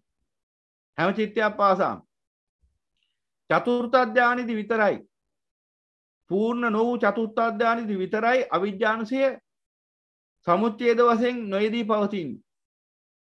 අනිත් හැම අවස්ථාවකම යෙදෙනවා. නමුත් චතුර්ථ ධානයේ තුලත් මානානුසය සහ භව රාග අනුසය නැగిලා තියෙන්නේ. ඒ නිසා මම චතුර්ථ ධානයේ ඉන්නවා කියන ඒ මිත්‍යාවෙන් නිදහස් වෙන්න බෑ අරිහතුන් වහන්සේට මිසක් එතනින් මෙහා චතුර්ථ ධානය සම්වදින කිසි කෙනෙක්ට. එතනින් එහා පැත්තට මම තමයි චතුර්ථ ධානය සම්වදින ඉන්නේ කියන මුලාව පවතින චිත්ත විපරීතය. ඒකට හේතුව මාන අනුසයයි භව රාග අනුසයයි යෙදිලා තියෙන්නේ චතුර්ථ ධානයේ තුලත්. අවිජ්ජා අනුසය විතරයි නොයෙදින්නේ. ඒක නිසා සාමාන්‍ය චිත්ත ස්වභාවයක් තුල අවිජ්ජානුසය ඔය කිව්ව මානානුසය භවරාගානුසය අවිජ්ජානුසය කියන අනුසය තුනම අඩු වැඩි වශයෙන් ඉදලා තියෙන්නේ. ඒ වගේම තමයි අනිකුත් අනුසයනුත් ඉදලා තියෙන්නේ ඒ සත්‍යයේ ස්වභාවය අනුව. එයා පෘථග්ජනේද්ද එහෙම නැත්නම් ආර්ය පුද්ගලයේද කියන කාරණාව මත සෝවාන් සකදාගාමි මට්ටමේ අනාගාමි මට්ටමේ වුණත් ඒ අය තුලත් අඩු වැඩි වශයෙන් ඒ අකුසල චෛතසික මේ රාග දේශ මොහ චෛතසික යෙදෙනවා. අකුසල චෛතසික යෙදෙනවා. අකුසල කුසල දෙකම යෙදෙනවා. එහෙනම් පින්වතුනි අන්න මනෝද්වාර එහෙනම් හැමතිස්සෙම අර මනෝ විඤ්ඤාණ ධාතු හැමතිස්සෙම මේ ద్వාර හයත් එක්ක සම්බන්ධ වෙලා අර විකෘතිය නිර්මාණය කරනවා. විකෘතිය නිර්මාණය කරන විතරක් නෙවෙයි විකෘතිය දිගටම පවත්වාගෙන යනවා. එහෙනම් මනෝ සංචේතනාව කියලා කියන්නේ මෙන්න මේ මූලික අවස්ථාව. මනෝ සංචේතනාව කියලා කියන්නේ මෙන්න මේ අරමුණ මුලින්ම දැනගන්නකොට ඒ මූලික රූපය හදන ක්‍රියාවලිය. ඒකට තමයි මනෝ සංචේතනාව කියන්නේ. මනෝ සංචේතනාව කියන්නේ තවත් පැහැදිලි කරොත් යම්කිසි ඇහෙන් රූපයක් වේවා, කනෙන් සද්දයක් වේවා, නාසයෙන් ගන්ධයක් වේවා, දිවෙන් රසයක් වේවා, කයෙන් පොට්ටබ්බයක් පහසක් වේවා, මනසින් ධම්මයක් වේවා. මෙන්න මේ කියන හය ආකාරයෙන් යම්කිසි අරමුණක් හිතට ස්පර්ශ වෙනකොට ඒ මුලින්ම ඒ අරමුණ අර්ථකථනය කරන්නේ මෙන්න මේ මනෝ සංචේතනාව කියන ක්‍රියාවලිය ඇතුලේ. ඒ නිසා යම් සිතක මෙන්න මේ කෙලෙස් අනුසයන් පවතින තුරු ඒ සිතේ සකස් වෙන සෑම මනෝ සංචේතනාවකම මේ විකෘතිය පවතින. ඒ කිව්වේ හැම අරමුණක්ම අඩු වැඩි වශයෙන් විකෘති වෙලයි දැනගන්න. සෝවාන් සකදාගාමි අනාගාමි කියන මට්ටම් වලට එනකම් මේ විකෘතිය යම් තාක් බලවත් මට්ටමකටම පවතින. ඒ විකෘතිය. ඊට පස්සේ එතනින් එහා පැත්තට ගියාම රූප රාග සිඳුනහම අරිහත් මාර්ග අනුගාමික කියන මට්ටමට ආවට පස්සේ තමයි ඒ විකෘති ඊටාම සියුම් මට්ටමකට ඇවිල්ලා ඊටාම සියුම් සුකුම කෙලෙසයකට සීමා වෙන්නේ. මොකද එතනින් එහා පැත්තට තියෙන්නේ මානානුසයයි භවරාගානුසයයි අවිජ්ජානුසයයි විතරයි. එතනින් එහා පැත්තට පවතින. ඉතින් එහෙමනම් මේ විකෘතිය කියන එක හැම මොහොතකම ලෝක සත්‍යයේ හිතේ සකස් කරනවා මනෝද්වාරය තුලින්. මෙන්න මේ විකෘතිය සකස් වෙන අවස්ථාව තමයි මූලික විකෘතිය තමයි මුලින්ම සකස් වෙන විකෘතිය තමයි මේ මනෝ සංචේතනාව කියලා කියන්නේ. එහෙනම් රාගයේ, දේශයේ, මෝහයේ පවතින තුරු විශේෂයෙන් අපි රාගය ගමු. රාගය පවතින තුරු කිසිම ආරම්මණයක් රාගය විතරක් නෙමෙයි රාග දේශ මොහ තුනම අදාළයි. නමුත් අපි ප්‍රධාන වශයෙන් අපිට රාගිනේ පැහැදිලි කරගන්න ඕනේ. මොකද මේ ආස්වාදයේ කියන ව්‍යසනයෙන් ගැලවෙන්නේ. ආස්වාදිනේ දුක වශයෙන් දකින්න. එහෙනම් ආස්වාද නිර්මාණය කරන්නේ මේ රාගයෙන්. එහෙනම් මෙන්න මේ රාගය පිළිබඳ ධර්මය අපි හොඳටම දැනගන්න ඕන. එහෙනම් යම්කිසි අරමුණක් මෙන්න මේ විදිහට දැනගන්නකොට රාග චෛතසිකයේ යෙදුනොත් එහෙම නැත්නම් ලෝභ අලෝභ ස්වභාව දෙකටම කියන්නේ රාගය කියලා. එහෙනම් ලෝභ චෛතසිකයටත් අපිට කියන්න පුළුවන් රාග චෛතසිකය කියලා. අලෝභ චෛතසිකයටත් අපිට කියන්න පුළුවන් රාග චෛතසිකය කියලා. එහෙනම් මේ දෙකටම අපිට පොදුවේ කියන්න පුළුවන් රාග චෛතසික කියලා.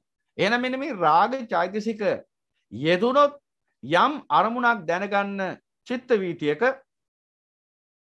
යෙදුනොත් අනිවාර්යයෙන්ම ඊට අනුකූලවමයි මනෝ සංචේතනාව සකස් වෙන්නේ හැමතිස්සෙම. ඒ කියන්නේ මූලික හඳුනා ගැනීමට අවශ්‍ය කරන රූපය සකස් වෙන්නෙම විකෘතියක් වශයෙන්මයි. එහෙනම් මනෝ සංචේතනාව ඉඳලා වැඩ වර්ධින්න පටන් ගන්නවා. එහෙනම් මනෝ සංචේතනාව යම්සේද ආසේවන ප්‍රත්‍යයෙන් වැඩෙනවා ඊළඟට ඉතුරු චේතනා දෙක. මනෝ සංචේතනාව ආසේවන ප්‍රත්‍ය කිව්වේ ඇසුරු කරගෙන. මනෝ සංචේතනාව ඇසුරු කරගෙන ඊළඟට හට ගන්න වචී සංචේතනාව නොහොත් විතක්ක ਵਿਚාර. ඒ කියන්නේ අර මුලින්ම සකස් වෙච්ච රූපේ විකෘතියක් නම් එහෙනම් විතක්ක ਵਿਚාරත් විකෘති සහගතයි. ඒ කියන්නේ කියන වචන ඇතුලේ තියෙන්නේ සත්‍ය නෙවෙයි අසත්‍ය. මිත්‍යාව තියෙන්නේ. ඒ කිව්වේ දැන් අර අසුබ රූපයක් දකින්න.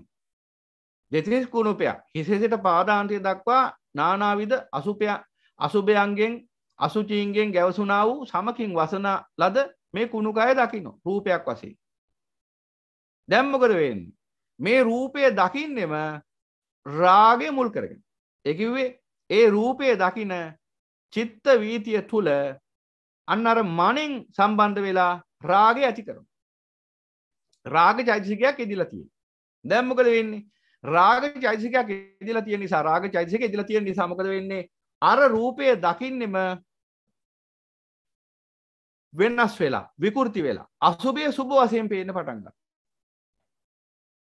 අර හිසේ සිට පාදාන්තය දක්වා පවතින මේ දෙතිස් කුණුපයන්ගෙන් සකස් වෙච්ච රූපය සුභ රූපයක් වශයෙන් විකෘති වෙලා පේන්න පටන් ගන්නවා හිතට. දැන් සුභ රූපයක් තමයි පෙන්වන්නේ. එහෙනම් මේ සුභ රූපේ හැදුවේ කවුද? දැන් එළියේ තියෙන අසුභ රූපයක්. එහෙනම් ඇතුලේ මේ සුභ රූපයක හැදුවේ කවුද? මෙන්න මේ සුභ රූපේ හදපු කෙනා තමයි අන්නර මනෝ සංචේතනා කියලා කියන්නේ. ඕන්. දැන් ඔතන මනෝ සංචේතනාවේ රූපේ විකෘති වුණේ ඇයි? රූපේ විකෘති වුණේ ඔන්න ඔය අතුලාන්ති රූපේ නැත්නම් අතුලාන්ති චිත්‍රය හදන වෙලාවේ ඒ සබ්බචිත්ත සාධාන චෛතසිකත් එක්ක රාග චෛතසික යෙදුණු නිසායි. ඒ සංඛාර කියන අවස්ථාවේදී රාග චෛතසිකත් ඒ ක්‍රියාවලියට ඒක රාශී වෙච්ච නිසායි අර හැදිච්ච රූපේ වැරදි රූපයක් උනේ. අර අසුභ රූපේ සුභ රූපයක් උනේ. එහෙනම් සුභ රූපේ හැදුවේ කවුද? මනෝ සංචේතනා විසින්. එහෙනම් ඒකට උපකාර වෙච්ච ධාතුව මොකද්ද? මනෝ විඥාන ධාතුව. එහෙනම් මනෝ විඥාන ධාතුවෙන් තමයි අන්නර රූපේ හැදුවේ. වැරදි රූපේ හැදුවේ. එහෙනම් මනෝ සංචේතනා කියලා කිව්වේ මෙන්න මේ මූලික රූපේ හැදෙන අවස්ථාව. හොඳට මතක තියාගන්න. මම මේ පැහැදිලි කර කියන්නේ මොකද සියුම් ධර්ම කාරණාවක් හොඳට අවබෝධ කරගන්න ඕන.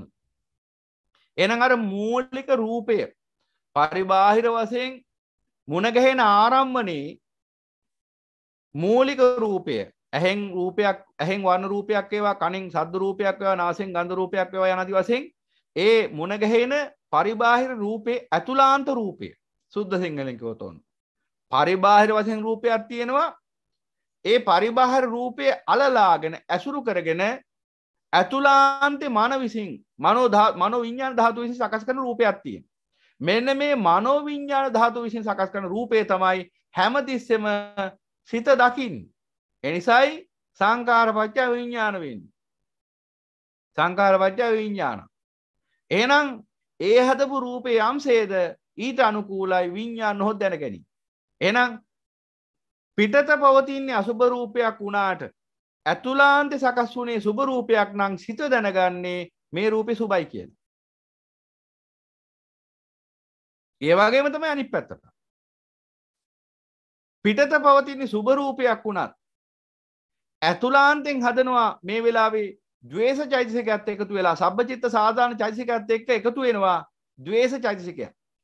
දැන් ද්වේෂ චෛතසිකය ඊට අනුකාරක වශයෙන් උපකාරක වශයෙන් ඉදින අනිකු සංප්‍රයුක්ත චෛතසිකත් එක්ක දැන් මොකද වෙන්නේ? අර පරිබාහිර වශයෙන් පේනවා සුබ රූපයක්. අපි හිතමු උදාහරණයක් භික්ෂුවක්. වෙන සුබ රූපයක්. ඒ කිව්වේ අර හිසේ සිට පාදාන්තයේ දක්වා අසුචියක් නැහැ කියන එක නෙවෙයි එකකින් අදහස් වෙන්නේ. ආස්වාදය නෙවෙයි මේ දකින්නේ. ආස්වාදයෙන් වෙන්වීම, කාමෙන් වෙන්වීම, නෙක්ඛම්මේ. දැන් අර පෘථග්ජනයාට මෙන්න මේ භික්ෂුවගේ රූපය අසුබ රූපයක් වෙන්නේ. සුබ රූපයක් නෙවෙයි. දැන් උදේ යනවා වැඩකට. ගෙදරින් බහැලා. රස්සාවකට යන්නේ. ඉන්ටර්විව් එකකට. ගෙදරින් බහැලා යනකොටම හම්බ වෙනවා පිණ්ඩපාතේ වඩින භික්ෂුවක්. දැන් මොකද වෙන්නේ? ලෝක සම්මතයේ අඥාන ජනයා, ජඩ ජනයා හදාගෙන තියෙන මොකද්ද? භික්ෂුවක් දැක්කහම අසුබයි කියලා. අන්න බලන්න. ඇයි ඒ? සිත නැමැති මායයටයි අසුබ. දැන් මේ යන්නේ මොකක් හොයාගෙනද? ආස්වාදය හොයාගෙන. මේ භික්ෂුව කවුද? ආස්වාදය ආදීනෝ දේශනා කරන කෙනෙක්. ඉතින් අසුබයි නේ ඉන්න. ඇයි? සුබයි කියලා දැන් හොයාගෙන යන්නේ ආස්වාදය. ඒ ආස්වාදය අසුබයි කියලා දේශනා කරනකොට භික්ෂුව සිත නැමැති මායයට භික්ෂුව අසුබ වශයෙන් පේන්නේ.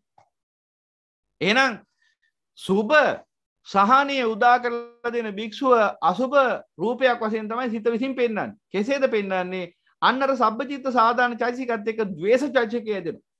යෙදිච්ච ගමන් සුබ රූපයක් වෙච්ච භික්ෂුවගේ රූපය ඇතුළාන්ත හිතට පේන්නේ අසුබ රූපයක් වශයෙන්. අන්න ගැටෙන ඒ රූපයත් එක්ක. දැන් අර සුබ අසුබ රූපේ සුබ වශයෙන් විකෘති කරලා පෙන්වුවාම හිත ඇලුනා ඒ රූපයත් එක්ක. මොකද හිත දැනගත්තේ සුබ රූපයක් කියලා. ඒ නිසා හට ගන්නවා එතන තණ්හාව. යන් ලෝකේ පිය රූපං සාතු රූපං එත්තේ සතන්නා උප්පජ්ජති එත්ත නිවිසමාන නිවිසති. අන ප්‍රිය රූපයක් වශයෙන් සුබ රූපයක් වශයෙන් රාගෙන් මේ රූපේ විකෘති කරලා පෙන්නකොට බාහිර රූපය ඇතුළාන්ත හිත ඇතුලේ අර දැන ගැනීම නිසා දැන් දැනගත්තේ සුබ රූපයක් කියලා හිතන්නේ මායාවේ මේ උපක්‍රමයක් මේක. පෙන්වා දෙන්නේ දැන් මේ සුබ රූපයක් කියලානේ. ඒ නිසා හිත ඇතුලේ දැන් මොකද්ද වෙන්නේ? හට ගන්නවා අර රූපේ සම්බන්ධයෙන් ඇල්ම. ඇල්මක් හටගත්තාම දැන් මොකෝ වෙන්නේ? තණ්හා පත්‍ය උපාදානං උපාදාන පත්‍ය භව යනාදි වශයෙන් පටිසමුපාද චක්‍රයට අනුකූලව පේනවා. අපි සම්මතික විවහාර වශයෙන් ගත්තාම දැන් මොකද උනේ? අර රූපයේ කෙරෙහි ඇල්මක් ඇති වුණා. මොකද? දුටු මානතිම් ආදරයක් ඇති වුණා. දිනෝ 1000ක් නුවන් අතරේ රූපේ දැක්කා. දැන් ඒ S2කට ආදරේ ඇති වුණා. දුටු දසුනෙන්ම හසුනක්මව. දැන් ඔන්න දැන් මොකද උනේ? ඇල්මක් හටගත්ත ආදරයක් හටගත්ත දැන් මේ ගැනමයි හිත. දැන් ඉතින් නොහිතා ඉන්න බෑ. දැන් දිගටම අර සුබ රූපයක් නේ දැක්කේ. ඇත්තටම දැකලා තියෙන අසුබ රූපය. යථා රූපය අසුබයි. හැබැයි හිත ඇතුලෙන් දැකලා තියෙන සුබ රූපයක්. ඇයි ඒ? මේ මනෝ විඥාන ධාතුවෙන් මේ රූපේ විකෘති කරලා පෙන්නවා. අර සබ්බචිත්ත සාධාරණ චෛතසිකත් එක්ක රාග චෛතසිකත් එකතු කරගෙන. ඒක මනෝ විඥාන ධාතුවෙන් කරන්නේ. ඒ තමයි මායාවේ වැඩි. එහෙනම් අවිජ්ජා තෘෂ්ණා පවතින තුරු මේ ක්‍රියාවලිය සිද්ධ වෙයි. අවිජ්ජා තෘෂ්ණා පවතින තුරු පුද්ගලයා තුළ රාගය පවතිනවා. රාගය පවතින තුරු මේ විකෘති රූපේ දකින්න. විකෘති රූපේ 6 ආකාරයි. වර්ණ රූප, ශබ්ද රූප, ගන්ධ රූප, රස රූප, පොට්ටබ්බ රූප, ධම්ම රූප. 6 ආකාරයටම දකින්න විකෘති රූප. එහෙනම් විකෘතියක්මයි හිත දැනගන්නේ. අනු විකෘතියක්ම දැනගත්තාම විකෘති දැනුමක් ඇතුලේ, විකෘති ඥානයක් ඇතුලේ විකෘති වෙච්ච විපරීත වෙච්ච චින්තනයක යුක්ත විකෘති සද්දෙක් මේ සංසාරේ ගමන් කරනවා. එහෙනම් මේ රූපය කියලා කියන්නේ විකෘතියක්. එහෙනම් නාමයේ විකෘති නම් ඒකාන්තයෙන්ම නාමයෙන් හදන රූපයත් විකෘතිමයි. ඒ විකෘති රූපයම තමයි අපි සැප රූපයක් හැටියට අරන් තියෙන්නේ. සච පංචකයකින් මේ අසුබය වහලා පිටත හදනවා එක එක හැඩතල. හැම හැඩතලයක්ම පොදු විග්‍රහයේදී අවසාන විග්‍රහයේදී විකෘතියක්. එහෙනම් සාපේක්ෂව මේ විකෘතියේ තියෙන අඩු වැඩිකම් මත මේ රූපේ ලස්සනයි, මේ රූපේ කැතයි කියලා ලෝක සම්මතයේ මිනිස්සු රූප වර්ගීකරණය කරාට පොදුවේ ගත්තාම සියලු රූප විකෘති. සියලු රූප අනිච්චයි. සියලු රූප දුකයි. සියලු රූප අනාත්තයි. සියලු රූප අසුභයි. එහෙනම් අන්න බලන්න.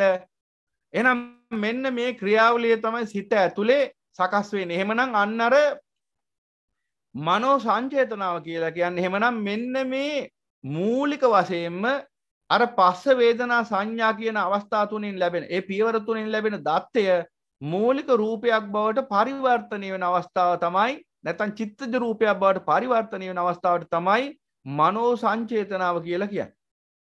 එහෙනම් ඒ මනෝ සංචේතනාවමයි කර්මයේ බවට පරිවර්තනය වෙන්නේ. මනෝ සංචේතනාවමයි කර්මය වෙන්නේ. චේතනහම්බෙක්වේ කම්මං වදාමි කියලා දේශනා කරේ ඒකයි. මොකද ඒ මොහොතේදී ඒ ඉස්සරහට අපි ගැන තව ගැඹුරට කතා කරනවා. මොකද මෙතන විශාල දහම් කාරණා ගොඩක් ගැවසෙන ව්‍යාකරණ.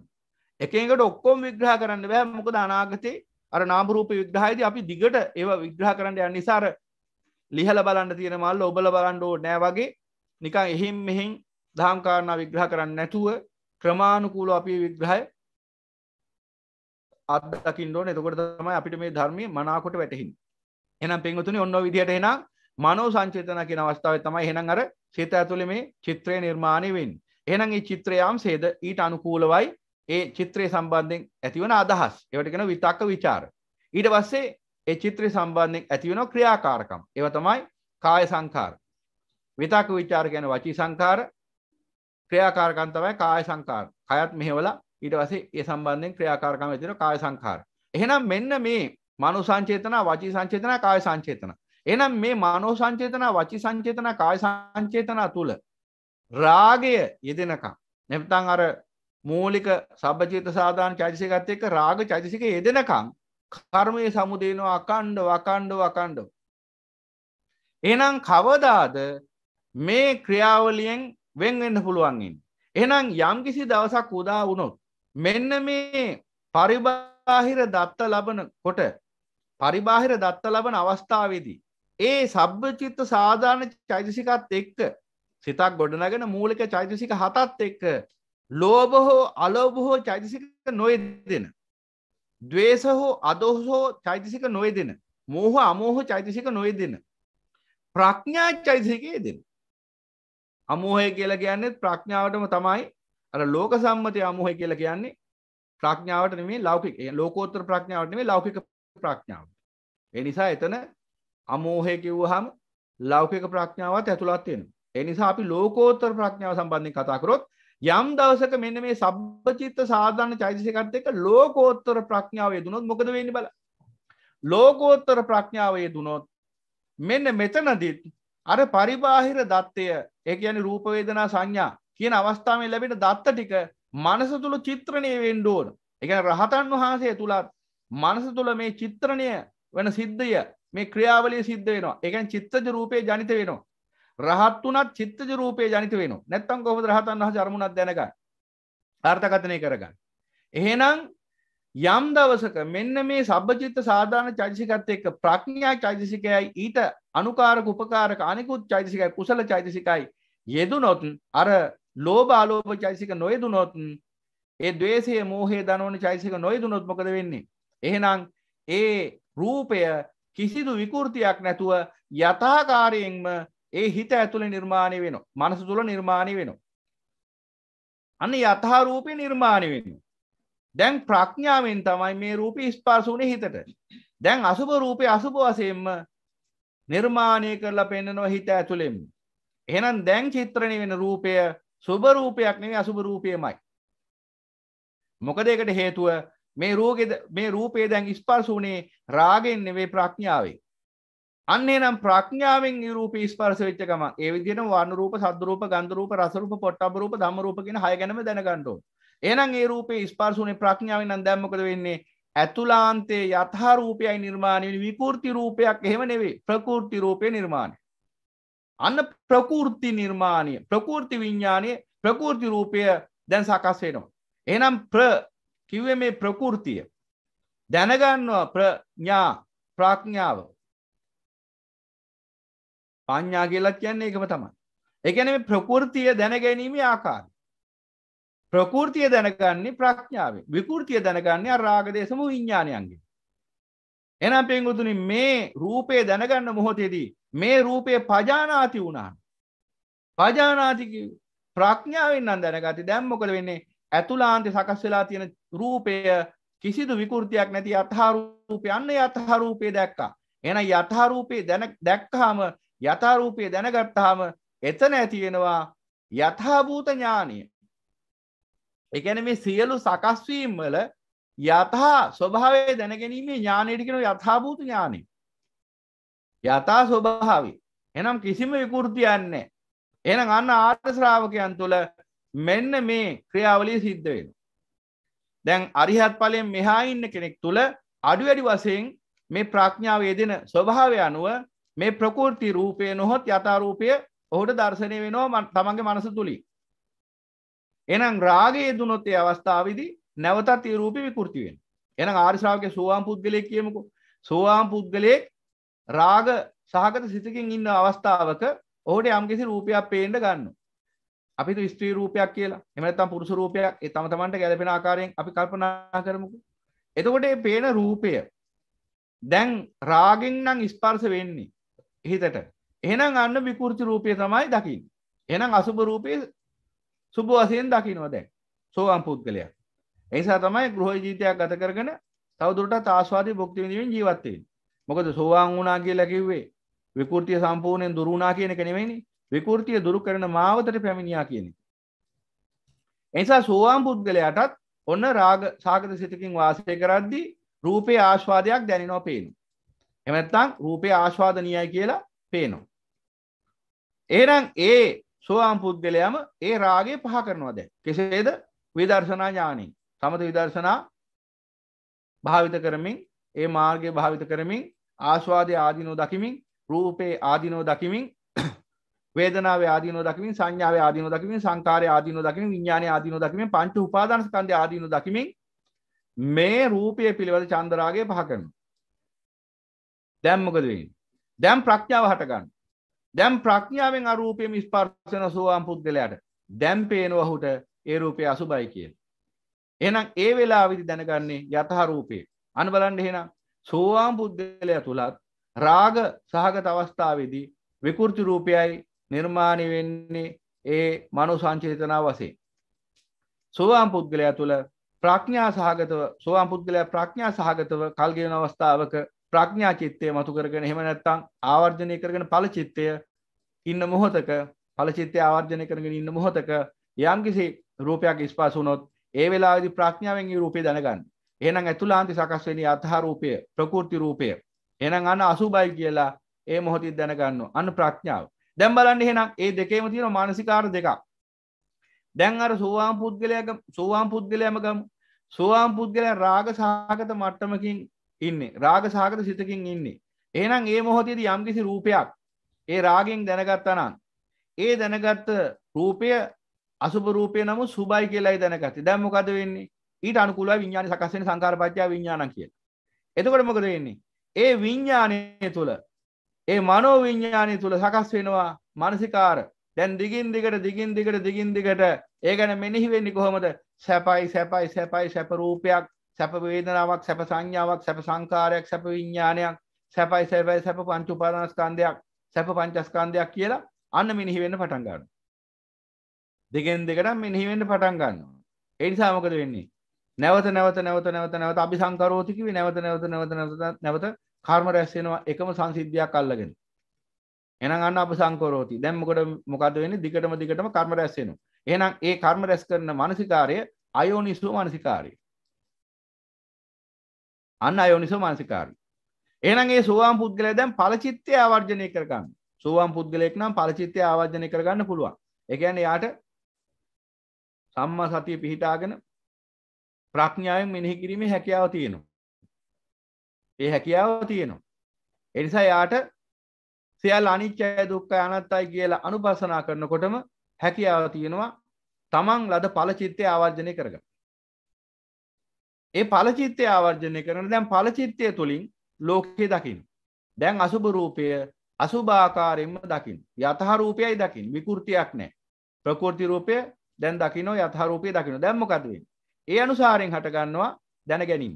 සංකාරපච්චය විඥාන. එහෙනම් ඒ දැනගත්ත විඥානීය ප්‍රඥාවෙන් යුක්තවයි සකස් වුනේ. එහෙනම් ප්‍රඥා චිත්තයක්. එහෙනම් ඒ ප්‍රඥා චිත්තය තුල ඒ ප්‍රඥාවෙන් යුක්ත විඥානීය තුල දැන් මොකද සකස් වෙන්නේ? දැන් දිගින් දිගටම යෝනිසෝ මනසිකාරය නොහොත් ඇත්ත ඇති සැටියෙන් මෙනෙහි කිරීම සිද්ධ වෙනවා. දෙකෙන් දෙකට දැන් යෝනිසෝ මනසිකාරය වැඩෙනවා. පටිච්ච සමුප්පාදයට අනුකූලව අර රූපේ අර වේදනාවේ අර සංඥාවේ අර සංකාරයේ අර විඥානේ යථාර්ථය දකිමින් වාසය කරනවා. දැන් මොකද වෙන්නේ? ක්‍රමානුකූලව අර චන්දරාගය පහවෙල යනවා. එහෙනම් අයෝනිසෝ මනසිකාරයේ ගොඩ නැගුණොත් එතන චන්දරාගය වැඩෙනවා. යෝනිසෝ මනසිකාරයේ ගොඩ නැගුණොත් එතන චන්දරාගයේ ප්‍රහාණයටපත් වෙනවා. එහෙනම් මේ මුලයි වැරදින්නේ හැමතිස්සෙම. එහෙනම් මුල රාග සහගත වුණොත් එතනින් එහා පැත්තට අයෝනිසෝ මනසිකාරයත් වැඩිලා එතනින් එහා පැත්තට සංසාර චක්‍රය සකස් වෙනවා. එහෙනම් මුල දැන ගැනීම ප්‍රඥා සහගත වුණොත් අන්න එතනින් එහා පැත්තට එහෙනම් චක්‍රය නිරුද්ධ වෙනවා. එහෙනම් චන්දරාගයේ ප්‍රහාණයටපත් වෙනවා. කෙසේද වෙන්නේ කියලා දැන් ඔබ දැක්ක හොඳට.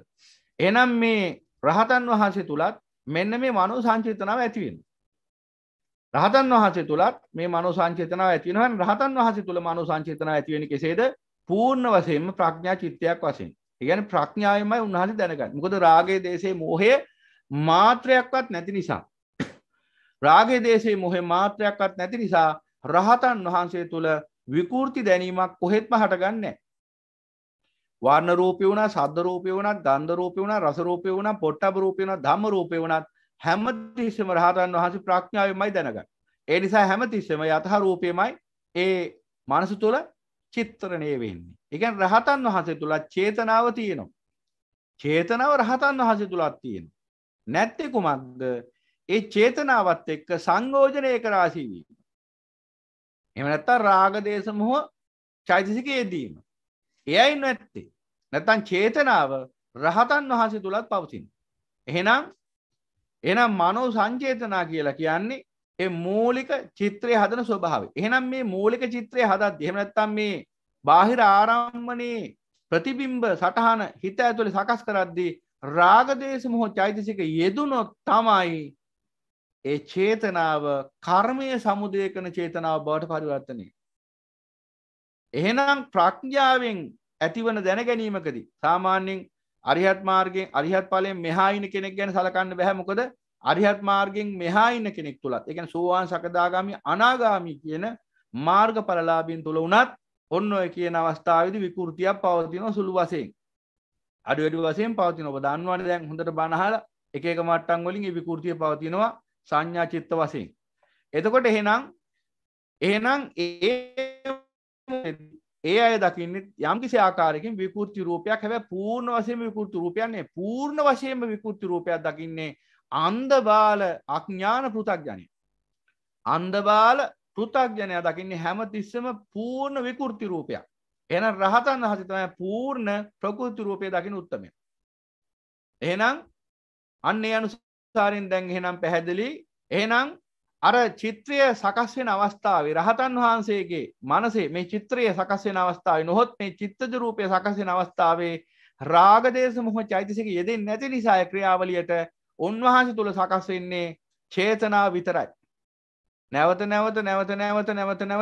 අත්භවයේ සකස් කරන ආකාරයෙන් කර්ම සමුදය වෙන කර්මය ජනිත කරන කර්ම චේතනාවක් සකස් වෙන්නේ නැහැ. උන්වහන්සේ තුල විපාක චේතනාවක් විතරයි සකස් වෙන්නේ. අන්න විපාක චේතනාව විතරයි අරිහත් උන්වහන්සේට සකස් වෙන්නේ. ඒ කියන්නේ යථා රූපේ නිර්මාණය වෙන්නේ. ඒක විපාක රූපයක්. ඒක විපාක චේතනාව. ඒක නතර කරන්න බෑ රහත් උනා. එහෙනම් අන්න රහතන් වහන්සේ තුල චේතනාව තියෙනවා විපාක චේතනාව. ලෝක සත්‍යය තුල විපාක චේතනාව ඇති වෙනකොටම ඒ ඇති වෙන්නෙම අර රාග දේශ මොහ චෛතසිකත් එක්ක නිසාම මොකද වෙන්නේ? එතනින් එහා පැත්තට විපාකෝ කම්ම සම්භව කියලා ඒ චේතනාවම ඒ කියන්නේ විපාක වශයෙන් සකස් වෙන චේතනාවම ඒ මොහොතේදීම ඒ ක්ෂණයේදීම කර්ම චේතනාව බවට පරිවර්තනය වෙනවා. මේක හිතලා නතර කරන්න කවුරු හරි උත්සාහ කරනවා ඒ අඥානකම නිසාමයි. ඒ කියන්නේ කවුරු හරි කියනවා මම චේතනාව හිත කිලුටු කරගන්න නැතුව ඉන්නවා මෙහෙමයි කියලා. ඒ කියන්නේ හිතලා මතලා මම මෙහෙම ඉන්නවා කියලා. මම හිත අපිරිසුදු කරගන්න නැතුව ඉන්නවා කියලා.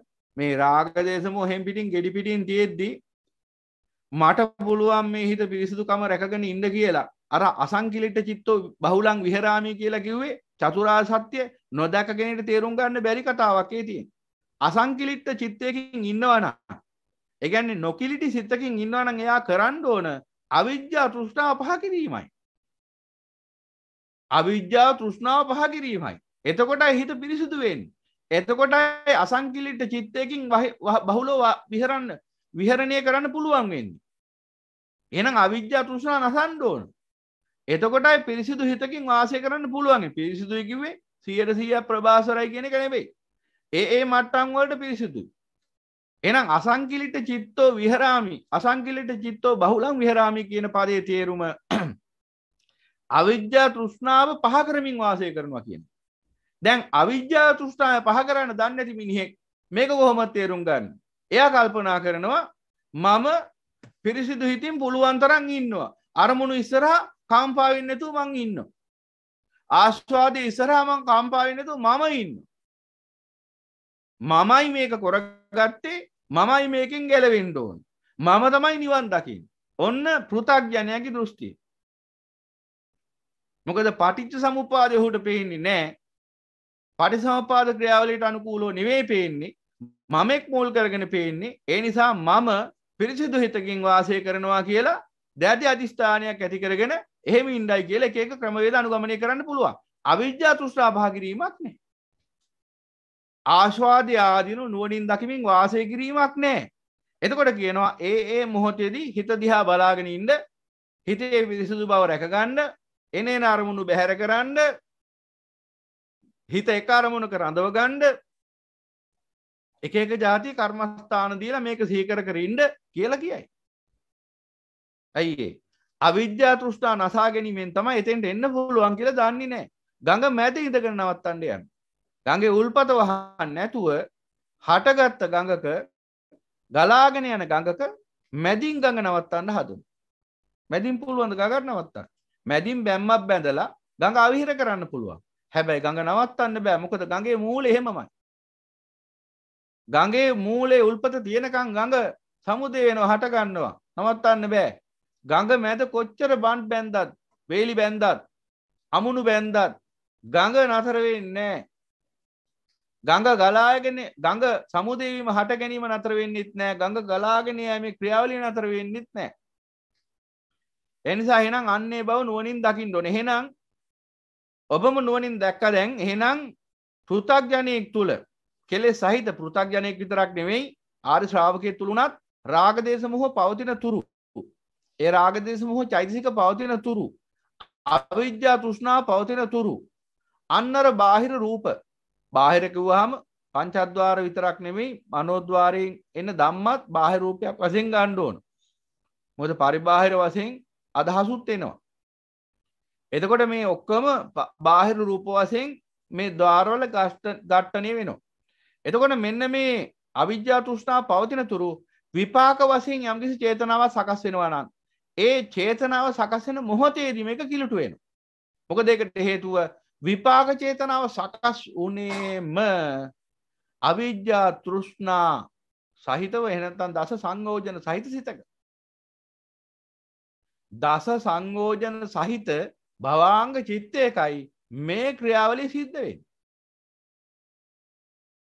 එහෙනම් චිත්තක්ෂණයක තරම්වත් ආයු කාලයක් ලැබෙන්නේ නැහැ පිරිසිදු වෙන්න රහතන් වහන්සේගෙන් මෙහා කෙනෙක්ට. විපාක චේතනාව සකස් වෙනකොටම විකෘති වෙලාමයි සකස් වෙන්නේ. මක් නිසාදයක්? ස්පර්ශය කිලුටු සහගත නිසා. ස්පර්ශයට අනුකූලයි වේදනාව, වේදනාවට අනුකූලයි සංඥාව, සංඥාවට අනුකූලයි සංකාරය. එහෙනම් රහතන් වහන්සේ කෙනෙක්ගෙන් මෙහා කිසි කෙනෙක් තුල මෙන්න මේ පංචස්කන්ධ ක්‍රියාවලිය ඇතුලේ පාරිශුද්ධ භාවයක් දකින්න ලැබෙන්නේ නැහැ.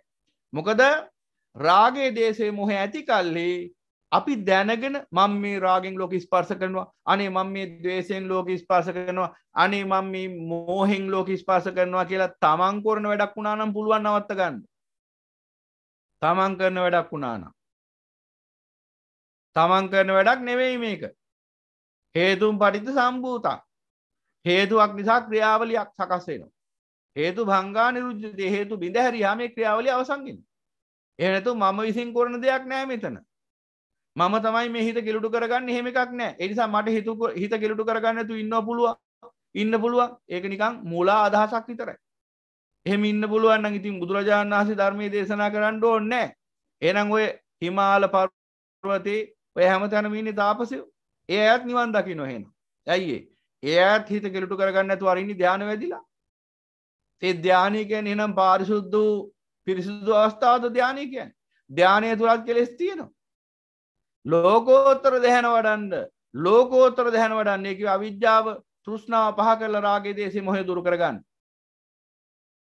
සම්මා සම්බුදු පියාණන් වහන්සේගේ දහම. අජානීය ධ්‍යායතේ වඩව. ඉස්සරහට අපි විග්‍රහ කරනවා එකෙන්කට ඕවා. තාමේ හරියට ආවේ නැහැ. සමත විදර්ශනා භාවනා යටතේ අපි සාකච්ඡා කරමු සම්මා සම්බුදු පියාණන් වහන්සේ දේශනා කරපු ධර්ම. අපි දේශනා කරන ධර්ම එහෙම නෙවෙයි. ඒක නැත් කියන්න ඕන. නැත්තම් මතවාද දෘෂ්ටි අදහස් එක එක જાතිය. ඕවා ගැන කතා කරන එකක් තේරුමක් නැති නිසා අපි දැන් ඔය ගැන කතා කරන්නෙත් නැහැ. එතකොට එහෙනම් පින්වතුනි අන්නර ස්පර්ශයේ යම්සේද වේදනාවේසේ වේදනා යම්සේද සංඥාවේසේ සංඥාවේ යම්සේද සංකාරයේසේ සංකාරය යම්සේද විඥානයේසේ. එහෙනම් ඔබම නුවණින් කල්පනා කරලා බලන්න අන්නර මූලික චිත්‍රය එහෙම නැත්නම් මේ අපි කිව්වේ චිත්තජ රූපයේ සකස් වෙන මොහොත තුල පිරිසිදු චිත්තජ රූපයක් ඒ කියන්නේ රාග දේශ මෝහ නැති චිත්තජ රූපයක් සකස් වෙන්න පුළුවන්ද? එහෙම නැත්නම් මේ චිත්තජ රූපය සකස් කරද්දී මනෝ විඥාන ධාතුව තුල රාගයේ දේශයේ මෝහය නොපවතිනවද? ස්පර්ශය තුල රාගය ස්පර්ශයේ රාග සහගත නම් වේදනාව රාග සහගත නම් සංඥාව රාග සහගත නම් සංකාරය විතරක් රාගෙන් වෙන රාගෙන් තුරව පවත්වාගෙන යන්න පුළුවන්.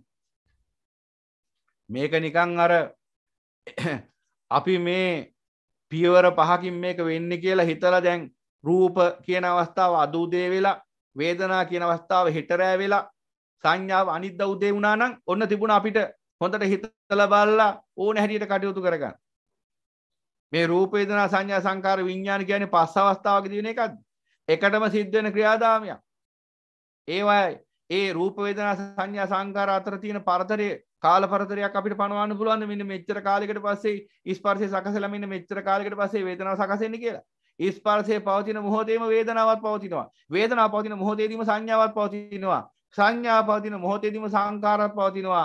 සංකාර පවතින මොහොතේදීම විඥානයක් පවතිනවා. එහෙනම් මේක මේ අපි තීරණය කරලා අපිට උවමනා විදිහට කරන්න පුළුවන් වැඩක්ද මේ? එහෙම හිත කරන්න පුළුවන් දෙයක්ද මේ? ස්පර්ශය රාග සහගත නම් වේදනාව රාග සහගත නම් සංඥාව රාග සහගත නම් සංකාරය විතරක් කොහොමද විතරාගී වෙන්නේ? එහෙනම් සංකාරය විතරාගී වෙන්න ඕන විඥානේ ප්‍රබාසර වෙන්න නම්. ඒ කියන්නේ ස්පර්ශයත් රාග සහගතයි වේදනාවත් රාග සහගතයි සංඥාවත් රාග සහගතයි. මොකද අනුසයන් තියෙන නිසා සංකාරයයි විඥානයයි විතරක් ප්‍රබාසරයි. සංකාරේ විතරාගී විඥානේ ප්‍රබාසරයි. එහෙම වෙන්න පුළුවන්. මොනින් කල්පනා කරලා බලන්න. කවුරු කෙසේ කිව්වත් අසන්නා සිහි බුද්ධියෙන් යුක්තව වාසිය යුතුයි කියලා බුදුරජාණන් වහන්සේ දේශනා කරා. ඇයි එහෙම දේශනා කරේ? මේ වගේ ප්‍රශ්න උදා වෙන්න පුළුවන් නිසා. මේ අමා ධර්මයත් එක්ක සෙල්ලම් කළා හරියන්නේ. සම්මා සම්බුදු පියාණන් වහන්සේ දේශනා කරපු ධර්මය උන්වහන්සේ පෙන්වා දීපු අර්ථයෙන් උන පෙන්වා දෙන්න. තම තමන්ට උමනා විදිහට මේ ධර්මයේ පෙන්වා දෙන්න ගියොත් අනිවාර්යයෙන්ම ධර්මයේ කියලා අධර්මයක් පෙන්වලා දෙන්නේ. එදාට මොකද වෙන්නේ? විශාල අනාථ භාවයකටයි ලක් වෙන්නේ. ඒ ධර්මයට කන් දෙන මිනිස්සයෝ. අගමුල හොයාගන්න බැරි වෙනවා මේ සංසාරේ. අගමුල හොයාගන්න බැරුව අනාථ වෙනව නැවත.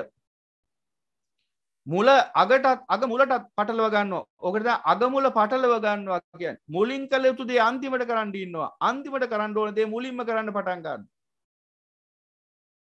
මුල මැද අග මාරු වෙලා යනවා අවසානයේ. අගමුල මාරු වෙනවා. ඔකට තමයි අගමුල මාරු වෙනවා කියන්නේ. ඕන්න. උඩු යටිකුරු වෙනවා. අනිත් පැත්තට හැල්ලා ඉන්නේ. ඒ නිසා මොකද වෙලා තියෙන්නේ? අන්තිමට කරන්න ඕන දේ මුලින්ම කරනවා. මුලින්ම කරන්න ඕන දේ අන්තිමට කරනවා. එහෙනම් අන්න නුවණින් දකින්න යම්කිසි විපාක විඥානයක් සකස් වෙනකොට ඒ විපාක විඥානේ සකස් වෙන්නේ මේ රූප වේදනා සංඥා සංකාර කියන අවස්ථා හතරත් එක්කයි. නැතු අහේතුක විඥාන විතර සකස් වෙන්නේ. එහෙම විඥානයක් ගැන දේශනා කළ තියෙනවද බුදුරජාණන් වහන්සේ? මේ අවස්ථා හතරෙන් තොර අර අරූපාවචර තලයේ විතරයි රූපය කියන අවස්ථාව යෙදෙන්නේ නැත්තේ. අනිත් හැම අවස්ථාවකම රූප වේදනා සංඥා සංකාර කියන අවස්ථා හතරත් එක්කයි විඥානේ සකස් වෙන්නේ.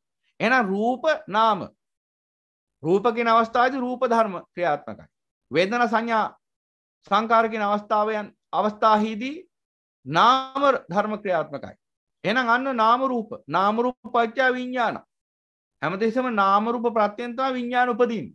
නාම රූප කිව්වේ පස්ස වේදනා නාම රූප කිව්වේ රූප වේදනා සංඥා සංකාර කියන අවස්ථා හතර. නාම රූප කියන්නේ ගැඹුරෙන් බැලුවහම රූප තමයි රූප 28ක් තියෙනවා එතන.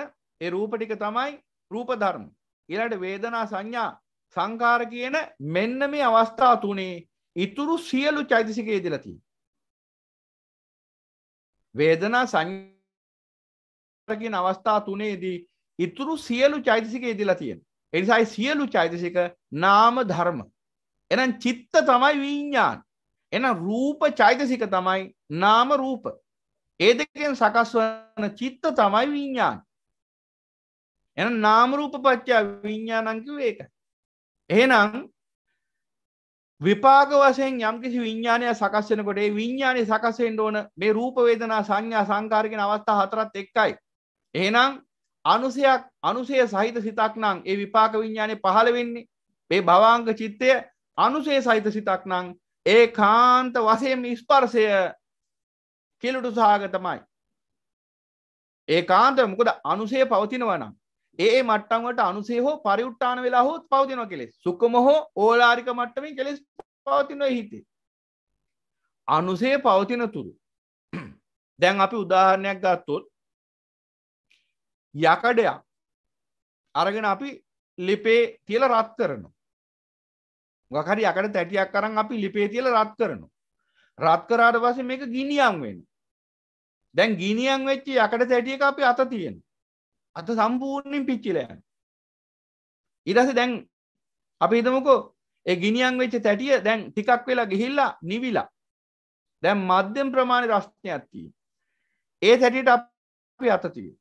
ඒ මට්ටමට අත පිච්චෙනවා.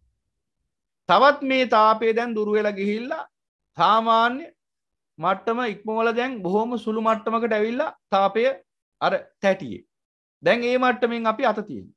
ඒ මට්ටමට අත පිච්චෙනවා. එච්චර ලොකු 10ක් ඇති වෙන්නේ නැහැ.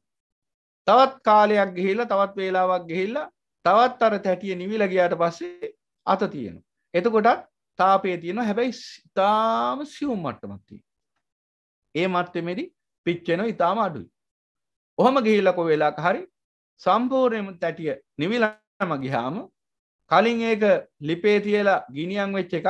හැබැයි දැන් සම්පූර්ණයෙන් මේක කාලයත් එක්කම නිවිලා ගිහිල්ලා දැන් සම්පූර්ණයෙන්ම සිසිල් වෙච්ච තැටියක් දැන් අපි අත තිබ්බහම අත පිච්චෙන්නේම නෑ 10ක් නෑ සිසිලසක් තමයි දැනෙන්නේ. ඒ විදිහට මේ චිත්තසංතානයේ පවතින මේ කෙලෙස් අපි රාග දේශ මොහ ගමු. මේ රාග දේශ මොහ වල අර ගිනියම් වෙච්ච මට්ටමක් තියෙනම් ඒ ගිනියම් වෙච්ච මට්ටමේ ස්පර්ශය තමයි අර මුලින්ම ලැබෙන්නේ. දැන් අර යකඩ තැටිය හොඳටම ගිනියම් වෙලා තිබුණා නම් අපට ගිනියම් ස්පර්ශයක් ලැබෙන්නේ. එතකොට 10 අධිකයි. පිච්චිලා විලාප ගහන්න සිද්ධ වෙනවා. එහෙනම් රාගයේ දේශයේ මොහය උත්සන්න වෙලා පරිඋත්තාන වෙලා නැගිටලා අවදි වෙලා අර නිදාගෙන හිටපු කොටියා නැගිටලා ඉන්නේ ඒ වගේ ගොරෝ ඉන්න අවස්ථාවක නා. එහෙනම් ඒ වගේ අවස්ථාවක ස්පර්ශයත් ඒ වගේම රළු යෝලාරිකයි. ස්පර්ශය ඊටාම දුක්ඛ සාගතයි දැන් එහෙනම්.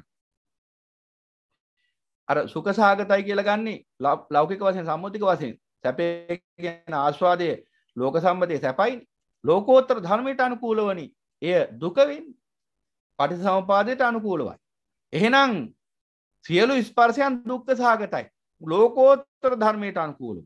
ලෞකික වශයෙන් ගත්තාම තමයි සුඛ වේදනා, දුක වේදනා, අදුක්ඛම සුඛ වේදනා කියලා වේදනා තුනක් අපි පෙන්නන්නේ. හැබැයි ලෝකෝත්තර ධර්මයට අනුකූලව බැලුවාම ඒ සියලු ස්පර්ශ දුක්ඛ සාගතයි. සුඛ වේදනා වුණත් දුක්ඛ සාගත ස්පර්ශයක්. මොකද එයින් උඩ නැගෙන්නේ දුකමයි. දුක් වේදනා වුණත් දුක්ඛ සාගත ස්පර්ශයක්. නිසා හටගත්තේ. අදුක්ඛම සුඛ වේදනා වුණත් දුක්ඛ සාගත ස්පර්ශයක් නිසාමයි හටගත්තේ. මොකද රාගයේ, දේශයේ, මෝහය කියන තුනම දුකයි. එහෙනම් රාගය දුකයි, ද්වේෂය දුකයි, මෝහය දුකයි. එහෙනම් රාගෙන් ස්පර්ශ වුණත් දුකයි. ද්වේෂයෙන් ස්පර්ශ වුණත් දුකයි. මෝහයෙන් ස්පර්ශ වුණත් දුකයි. එහෙනම් ඒ රාගයේ දේශයේ මොහේ චිත්තසංතානී පවතින්නේ යම් මට්ටමකටද? පරිඋත්තාන වෙලා බොහොම උත්සන්න වෙලා තියෙනවා නම් ඕලාරික මට්ටමක්. එහෙනම් ස්පර්ශය ඕලාරිකයි. එහෙනම් ඊට අනුකූල හැමතිස්සෙම වේදනාව. ඕලාරික ස්පර්ශයත් තුලින් ඕලාරික වේදනාවක් සංඥාවක් සකස් වෙනවා. එහෙනම් අර චිත්තජ රූපයත් ඕලාරිකයි. එහෙනම් මේ මට්ටමේ ඕලාරික විඥානය තමයි සකස් වෙන්නේ. ඒ කියන්නේ මහා බරපතල ආකාරයේ රාග හෝ දේශ හෝ මොහ විඥානය සකස් වෙන්නේ.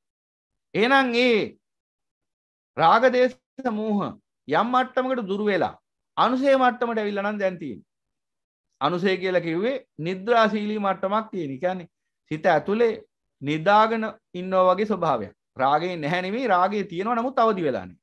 දේශේ නැහැ නෙවෙයි, දේශේ පවතිනවා නමුත් අවදි වෙලා නැහැ. මෝහේ නම් අමුතුවෙන් අවදි වෙන්න කියලා දෙයක් නැහැ. සෑම මොහොතකම අවිජ්ජා මානානුසය, භවරාගානුසය, අවිජ්ජානුසය ඉදිලා තියෙන නිසාම සෑම මොහොතකම මෝහය පරිඋත්තාන වෙලාමයි පවතින්නේ. අරිහත් ඵලයෙන් තමයි මෝහය සාමුලින්ම නැසෙන්නේ. එතකම් මෝහය පවතිනවා. අර අපිට දැනෙන ස්වභාව දෙක තමයි ප්‍රධාන වශයෙන් රාගයයි දේශයයි. රාගයයි දේශයයි නෝ රාගයයි දේශයයි මෝහ රාගයයි දේශයයි අර අනුසය මට්ටමින් පවතිනකොට අපි හිතනවා මං පිරිසුදු මිනිහෙක්, පබසර මිනිහෙක් කියලා. මොකද මෝහය දැනගන්න බෑ. රාගයයි දේශයයි දැනගන්න පුළුවන්, ලේසියෙන් අඳුර ගන්න පුළුවන්. ඉතින් රාගයේ දේශය කියන දෙක දුරු වුණාම අර සමුච්ඡේද ප්‍රහාණයක හරි පවතිනවා නම් ඒ කියන්නේ දීර්ඝ කාලයක් වශයෙන් දීර්ඝ කාලීනව රාගයේ දේශය කියන දෙක නැගෙන්නේ නැතුව පවතිනවා නම් සමුච්ඡේද ප්‍රහාණයකට ලක් වෙලා දැන් මොකද වෙන්නේ? ඒ පුද්ගලයා රැවටෙනවා. මගේ ගාව දැන් රාග දේශ මොහ නෑනි කියලා අන්න රැවටෙනවා. නැත්තේ රාගයයි දේශයයි. නැහැ නෙවෙයි, ඒකත් අනුසය වශයෙන් පවතිනවා. නමුත් මෝහය හැම මොහොතකම පරිඋත්තාන වෙලාමයි පවතින්නේ. මෝහය. මාන භවරාග අවිජ්ජා කියන අනුසු තුනෙන් නිදහස් වෙන්න බෑ අරිහත් ඵලයෙන් මෙහා.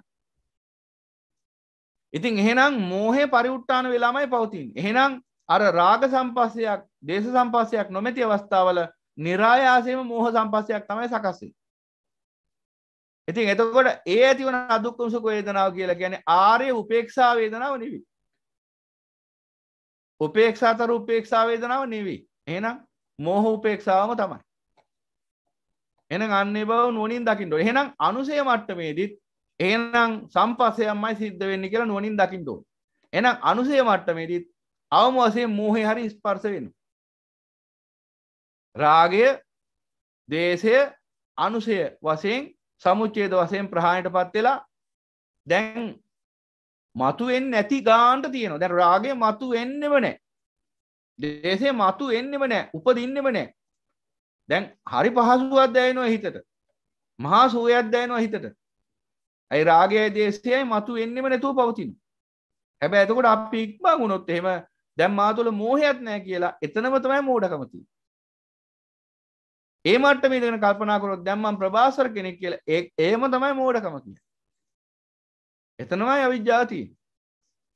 ඒ නිසා එතන නැහැ ප්‍රභාස්වර සිත. එහෙනම් එතන තියෙනවා මෝහ සම්ප්‍රයුක්ත සිතක්. උද්දච්ච සාගත උද්දච්ච කුක්කුච්ච සාගත විචිකිච්ඡා සාගත සිතක් පවතිනවා එහි. අඩුවිඩු වශයෙන්. ඉතින් එහෙනම් අන්න අර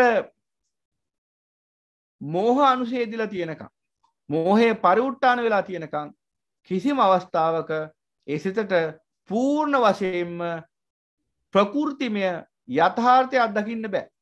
ඒ නිසා තමයි අරිහත් ඵලයේදී විපරීත සියල්ල දුරු වෙන්නේ. අරිහත් වෙනකන් චිත්ත විපරීතේ පවතිනවා. එහෙනම් බලන්න අරිහත් වෙනකන් චිත්ත විපරීතේ පවතිනවා කියලා කියන්නේ ඒ කියන්නේ විකෘතිය පවතිනවා. ඉතින් එහෙනම් අරිහත් වෙනකම්ම පුළුවන් ද කෙනෙක්ට යථා රූපේ දකින්න? කවුරු හරි කියනවා නම් අරිහත් මෙහා යථා රූපේ දකින්න පුළුවන් කියලා පූර්ණ වශයෙන් යථා රූපේ දකින්න පුළුවන් ඒ මට්ටම් වලින්. සෝවාන් පුද්ගලයාට දකින්න පුළුවන් යථා රූපේ නෙවෙයි සකදාගාමී පුද්ගලයාට දකි. ඊට වඩා ගැඹුරට ගිහිල්ලා. ඒ කියන්නේ සෝවාන් පුද්ගලයාට පේනවට වඩා යථා ස්වභාවය සකදාගාමී පුද්ගලයාට පේනවා. සකදාගාමී පුද්ගලයා දකින්න යථාර්ථයට වඩා ගැඹුරෙන් යථාර්ථය අනාගාමී උත්තමයා දකින්න. අනාගාමී උත්තමයාට වඩා යථාර්ථය පූර්ණ වශයෙන් ගැඹුරෙන්ම පූර්ණ වශයෙන්ම අරිහතුන් වහන්සේ දකින්න. එහෙනම් යථා රූපය දකින්නේ ඒ මට්ටම් වලට. අන්න ඒක නුවණින් දකින්න ඕනේ. එහෙනම් අනුසය පවතින තුරු පූර්ණ වශයෙන් යථා රූපය දකින්න බෑ. මොකද සම්පස්සයක් එතන සකස් වෙනවාමයි. රාග දේශ නැත්තම් මොහ හරි. එහෙනම් ස්පර්ශයේ කිලුටු සහගතමයි. එහෙනම් වේදනාවත් කිලුටු සහගතමයි. එහෙනම් සංඥාවත් කිලුටු සහගතමයි. ඒක කෙලෙස් සහගතමයි. එහෙනම් සංකාරයත් කිලුටු සහගතමයි, කෙලෙස් සහගතමයි. එහෙනම් විඥානයත් කිලුටු සහගතමයි, කෙලෙස් සහගතමයි. එහෙනම් ආරිහතුන් වහන්සේ කෙනෙක් තුල පමණයි මේ පිරිසිදු මනෝ සංචේතනාව සකස් වෙන්නේ. ඒ කිව්වේ කිසිදු විකෘතියක් නැති යථා රූපේ සකස් වෙන්නේ. අනික් සියලු දෙනා තුල මේ මනෝ සංචේතනාව සකස් වෙන්නේම විකෘති රූපයක් වශයෙන්. එහෙනම් මනෝ සංචේතනාව කිව්වේ මෙන්න මේ මූලික ප්‍රතිබිම්බය සකස් වෙන අවස්ථාව. මූලික ප්‍රතිබිම්බය සකස් වෙන අවස්ථාව. එහෙනම් පින්වතුනි යමෙක්ට මෙන්න මේ ව්‍යසනයෙන් සාධාරණ නිදහස් වෙන්න පුළුවන්කම ලැබෙන්නේ මුලින්ම කාය සංකාර දුර වෙනවා, ඊළඟට වචී සංකාර දුර වෙනවා, අවසානයේ තමයි මනෝ සංකාරය දුර වෙන්නේ. එහෙනම් මනෝ සංකාරය පවතිනවා අවසන් අවිජ්ජානුසය පවතින තුරු. අවිජ්ජානුසය දුර වෙන්නේ අරිහත් ඵලයේදී. එහෙනම් අරිහත් ඵලයේ දක්වාම මේ මනෝ සංචේතනාව විකෘති සාගතයි. එහෙනම් ප්‍රකෘති සාගත මනෝවිඤ්ඤා ප්‍රකෘති සාගත මනෝ සංචේතනාව සකස් වෙන්නේ අරිහතුන් වහන්සේ තුලයි. එහෙනම් එතනින් එහා පැත්තට උන්වහන්සේගේ විතක්ක ਵਿਚාරත් පිරිසිදුයි. ඒ වගේම එතනින් එහා පැත්තට පවතින ක්‍රියාවත් පිරිසිදුයි. එහෙනම් රහතන් වහන්සේගේ මනෝ සංචේතනාවත් පිරිසිදුයි, වාචී සංචේතනාවත් පිරිසිදුයි, කාය සංචේතනාවත් පිරිසිදුයි. එහෙනම් උන්වහන්සේ තුල කිසිදු ආකාරයකින් අපිරිසිදු ස්වභාවයක් නැහැ. එහෙනම් මූලික සංකාරය කියන්නේ එකක්, අபிසංකාරය කියන්නේ තව එකක්. එහෙනම් රහතන් වහන්සේ තුල සංකාරය සකස් වෙනවා. රූප වේදනා සංඥා සංකාර විඥාන. රහතන් වහන්සේ තුලත් මේ විපාක වශයෙන් මේ පංචස්කන්ධය සකස් වෙනවා. එහෙනම් සංකාරය කිව්වේ අර විපාක වශයෙන් සකස් වෙන චේතනාව.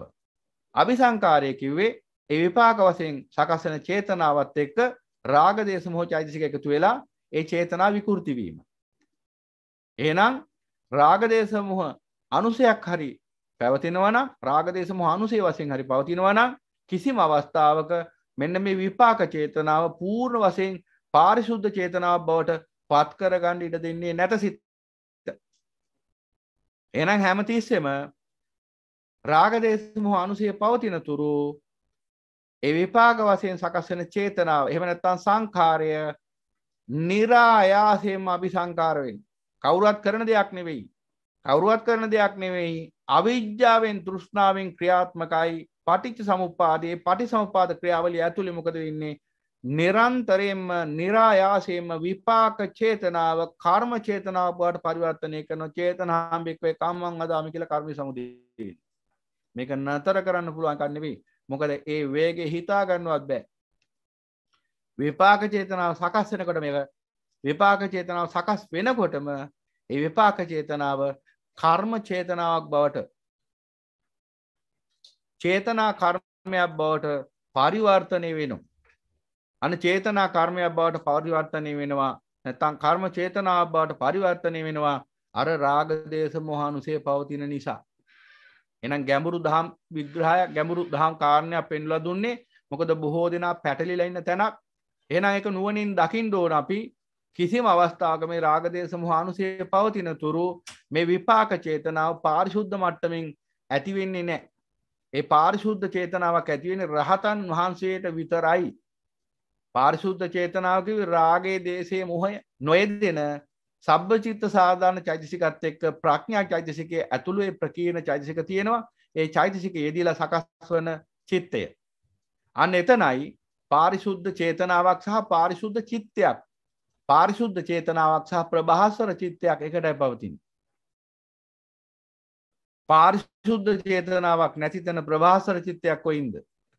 ඒ නිසා පින්වතුනි ඒ අර්ථයෙන් ඒ ධර්මයේ දකින්න ඕනේ. එහෙනම් ඒ පින්වත් ශ්‍රාවිකාව අහපු ඒ ප්‍රශ්න සියල්ලට උත්තරය මේ දහම් විග්‍රහය ඇති කියලා විශ්වාස කරනවා. අවසර හාමුදුරනේ, අනුරුද්ධ මේ මට හරියට ඇහුණාද දන්නේ නැහැ. මේ ඔබ වහන්සේ කිව්වා මේ අරූපාවචර බ්‍රහ්මතලවල රූපයේ යෙදෙන්නේ නැහැ කියලා. නමුත් ධම්ම රූප යෙදෙනවා නේද හාමුදුරනේ නැද්ද? රූපස්කන්ධය දෙන්නේ නැහැ කියලා කිව්වේ. දැන් රූප චෛතසික චිත්ත මන ධම්ම කියන දෙක අයිති වෙන්නේ රූප වලටද චිත්ත වලට චෛතසික වලටද චිත්ත වලටද? මන ධම්ම දැන් අරූපාවචර තලයේ තියෙන්නේ මන සහ ධම්ම. අභ්‍යන්තර වශයෙන් එක ආයතනයයි බාහිර වශයෙන් එක ආයතනයයි. අභ්‍යන්තර වශයෙන් මන ආයතනය බාහිර වශයෙන් රූප ආයතනය. සමායන බාහිර වශයෙන් ධම්ම ආයතන සමායන. ධම්ම මන ආයතනයයි ධම්ම ආයතනයයි. ආයතන දෙකයි තියෙන්නේ. මනංච පටිච්ච ධම්මේච උප්පජ්ජති මනෝ විඥානං කියලා එතන සකස් වෙන්නේ මනෝ විඥානේ විතරයි අරූපාවචර තලෙ. මනෝ විඥානේ විතරයි සකස් වෙන්නේ. එතන තියෙන්නේ එතන මොනවද? චිත්ත මන ආයතනයයි ධම්ම ආයතනයයි. මනයි ධම්මයි විතරයි තියෙන්නේ. දැන් මේ මන ධම්ම කියන දෙක අයිති රූප චෛතසික චිත්ත කියන මේ සංකත ධර්මයන්ගෙන් කොමන සංකත ධර්මයන්ට? චිත්තවලට නේ හම්බෙන්නේ. චිත්ත වලට විතරයි. චිත්ත චෛතසික දෙකටම. චිත්ත චෛතසික දෙකට විතරයි අයිති වෙන්නේ. චිත්ත චෛතසික දෙකම නාම ධර්ම. එහෙමයි. රූප ධර්ම නෙවෙයි. එහෙනම් එතන රූප ධර්ම ඉදිලා නැහැ. ධම්ම රූප කියලා කියන්නේ අරූපස්කන්ධයට අයිති රූපයක් වශයෙන් විග්‍රහ කරනවා නෙවෙයි. අනිදස්සනං අප්පටිකං ධම්මායතන පරියාපන රූපං. ඒවර ලෝක සම්මතේ රූපයි කියන නැත්තම් මේ රූපන්ති බික්කවේ රූපම් බික්කවේ රූපන්ති. රූපම් බික්කවේ රූපන්ති. රූපන්ති කියන්නේ මේ විකාරේ විවිධාකාරයේ පත්වන ස්වභාවය. නිෂ්පන්න සහ අනිෂ්පන්න රූප දැන් ඕවා විග්‍රහ කරන්න ඕනේ ඉස්සරහට. ඒකයි මම කිව්වේ සමහර සෙයුම් කාරණා තියෙනවා ගොඩක් ගැඹුරට විග්‍රහ කරන්න ඕනේ. එතකොට මේ දකින්නත් බැරි ස්පර්ශ වෙන්නේ නැති රූප කොටාසයක් තියෙනවා. අනිදස්සනං අප්පටික. සප්පටික අප්පටික දසන සනිදස්සන අනිදස්සන අප්පටික සප්පටික කියලා මේ රූප ධර්ම කොටාස තියෙනවා. එතකොට මේ ධම්ම රූප කියන ඒවා අන්න අර ධර්මායතනයට ඇතුළත් රූප කියන ඒවා අනිදස්සනයි අප්පටිකයි. ඒ නිසා ඒවා අර ලෝක සම්මතේ රූපාන්ති කියන ස්වභාවයට ඇතුළත් වෙන්නේ නැහැ. ඒ නිසා ඒවා රූපස්කන්ධයෙන් බැහැරට ගන්නවා. එතකොට මන ධම්ම කියන දෙකම අයිති වෙන්නේ චෛතසික සහ චිත්ත කියන සංකත ධර්මයන්ට. ඒ අර්ථයෙන් අරූපාවචර තලයේ රූපේ දෙන්නේ නැහැ. ඒ අර්ථයෙන් තමයි අරූපාවචරයි කියන්නේ. මන ධම්ම විතරක් එදෙනවා. එතකොට අර මන ධම්ම කියන්නේ චෛතසික 52යි චිත්ත 81යි 89 යන ආදි වශයෙන් 121යි යන ආදි වශයෙන්. එතකොට එහෙනම් මන ධම්ම කියන දෙක තුල චෛතසිකයි චිත්තයි විතරයි ඉදලා තියෙන්නේ. රූපේ ඉදලා නැහැ. රූප කියන සංකත ධර්මයේ ඉදලා නැහැ. එහෙනම් චෛතසික සහ චිත්ත කියන සංකත ධර්ම දෙක විතරක් ඉදලා තියෙන නිසා ඒ බ්‍රහ්ම තලයට කියනවා අරූපාවචර බ්‍රහ්ම තලය කියලා. තේරුණා හඳුනන්නේ. අනුරුද්ධ තෙරුවන් සරණයි හඳුනේ පැහැදිලි මම හිතන්නේ උත්තරේ සර්ව සම්පූර්ණ විදිහටම විග්‍රහ වුණා.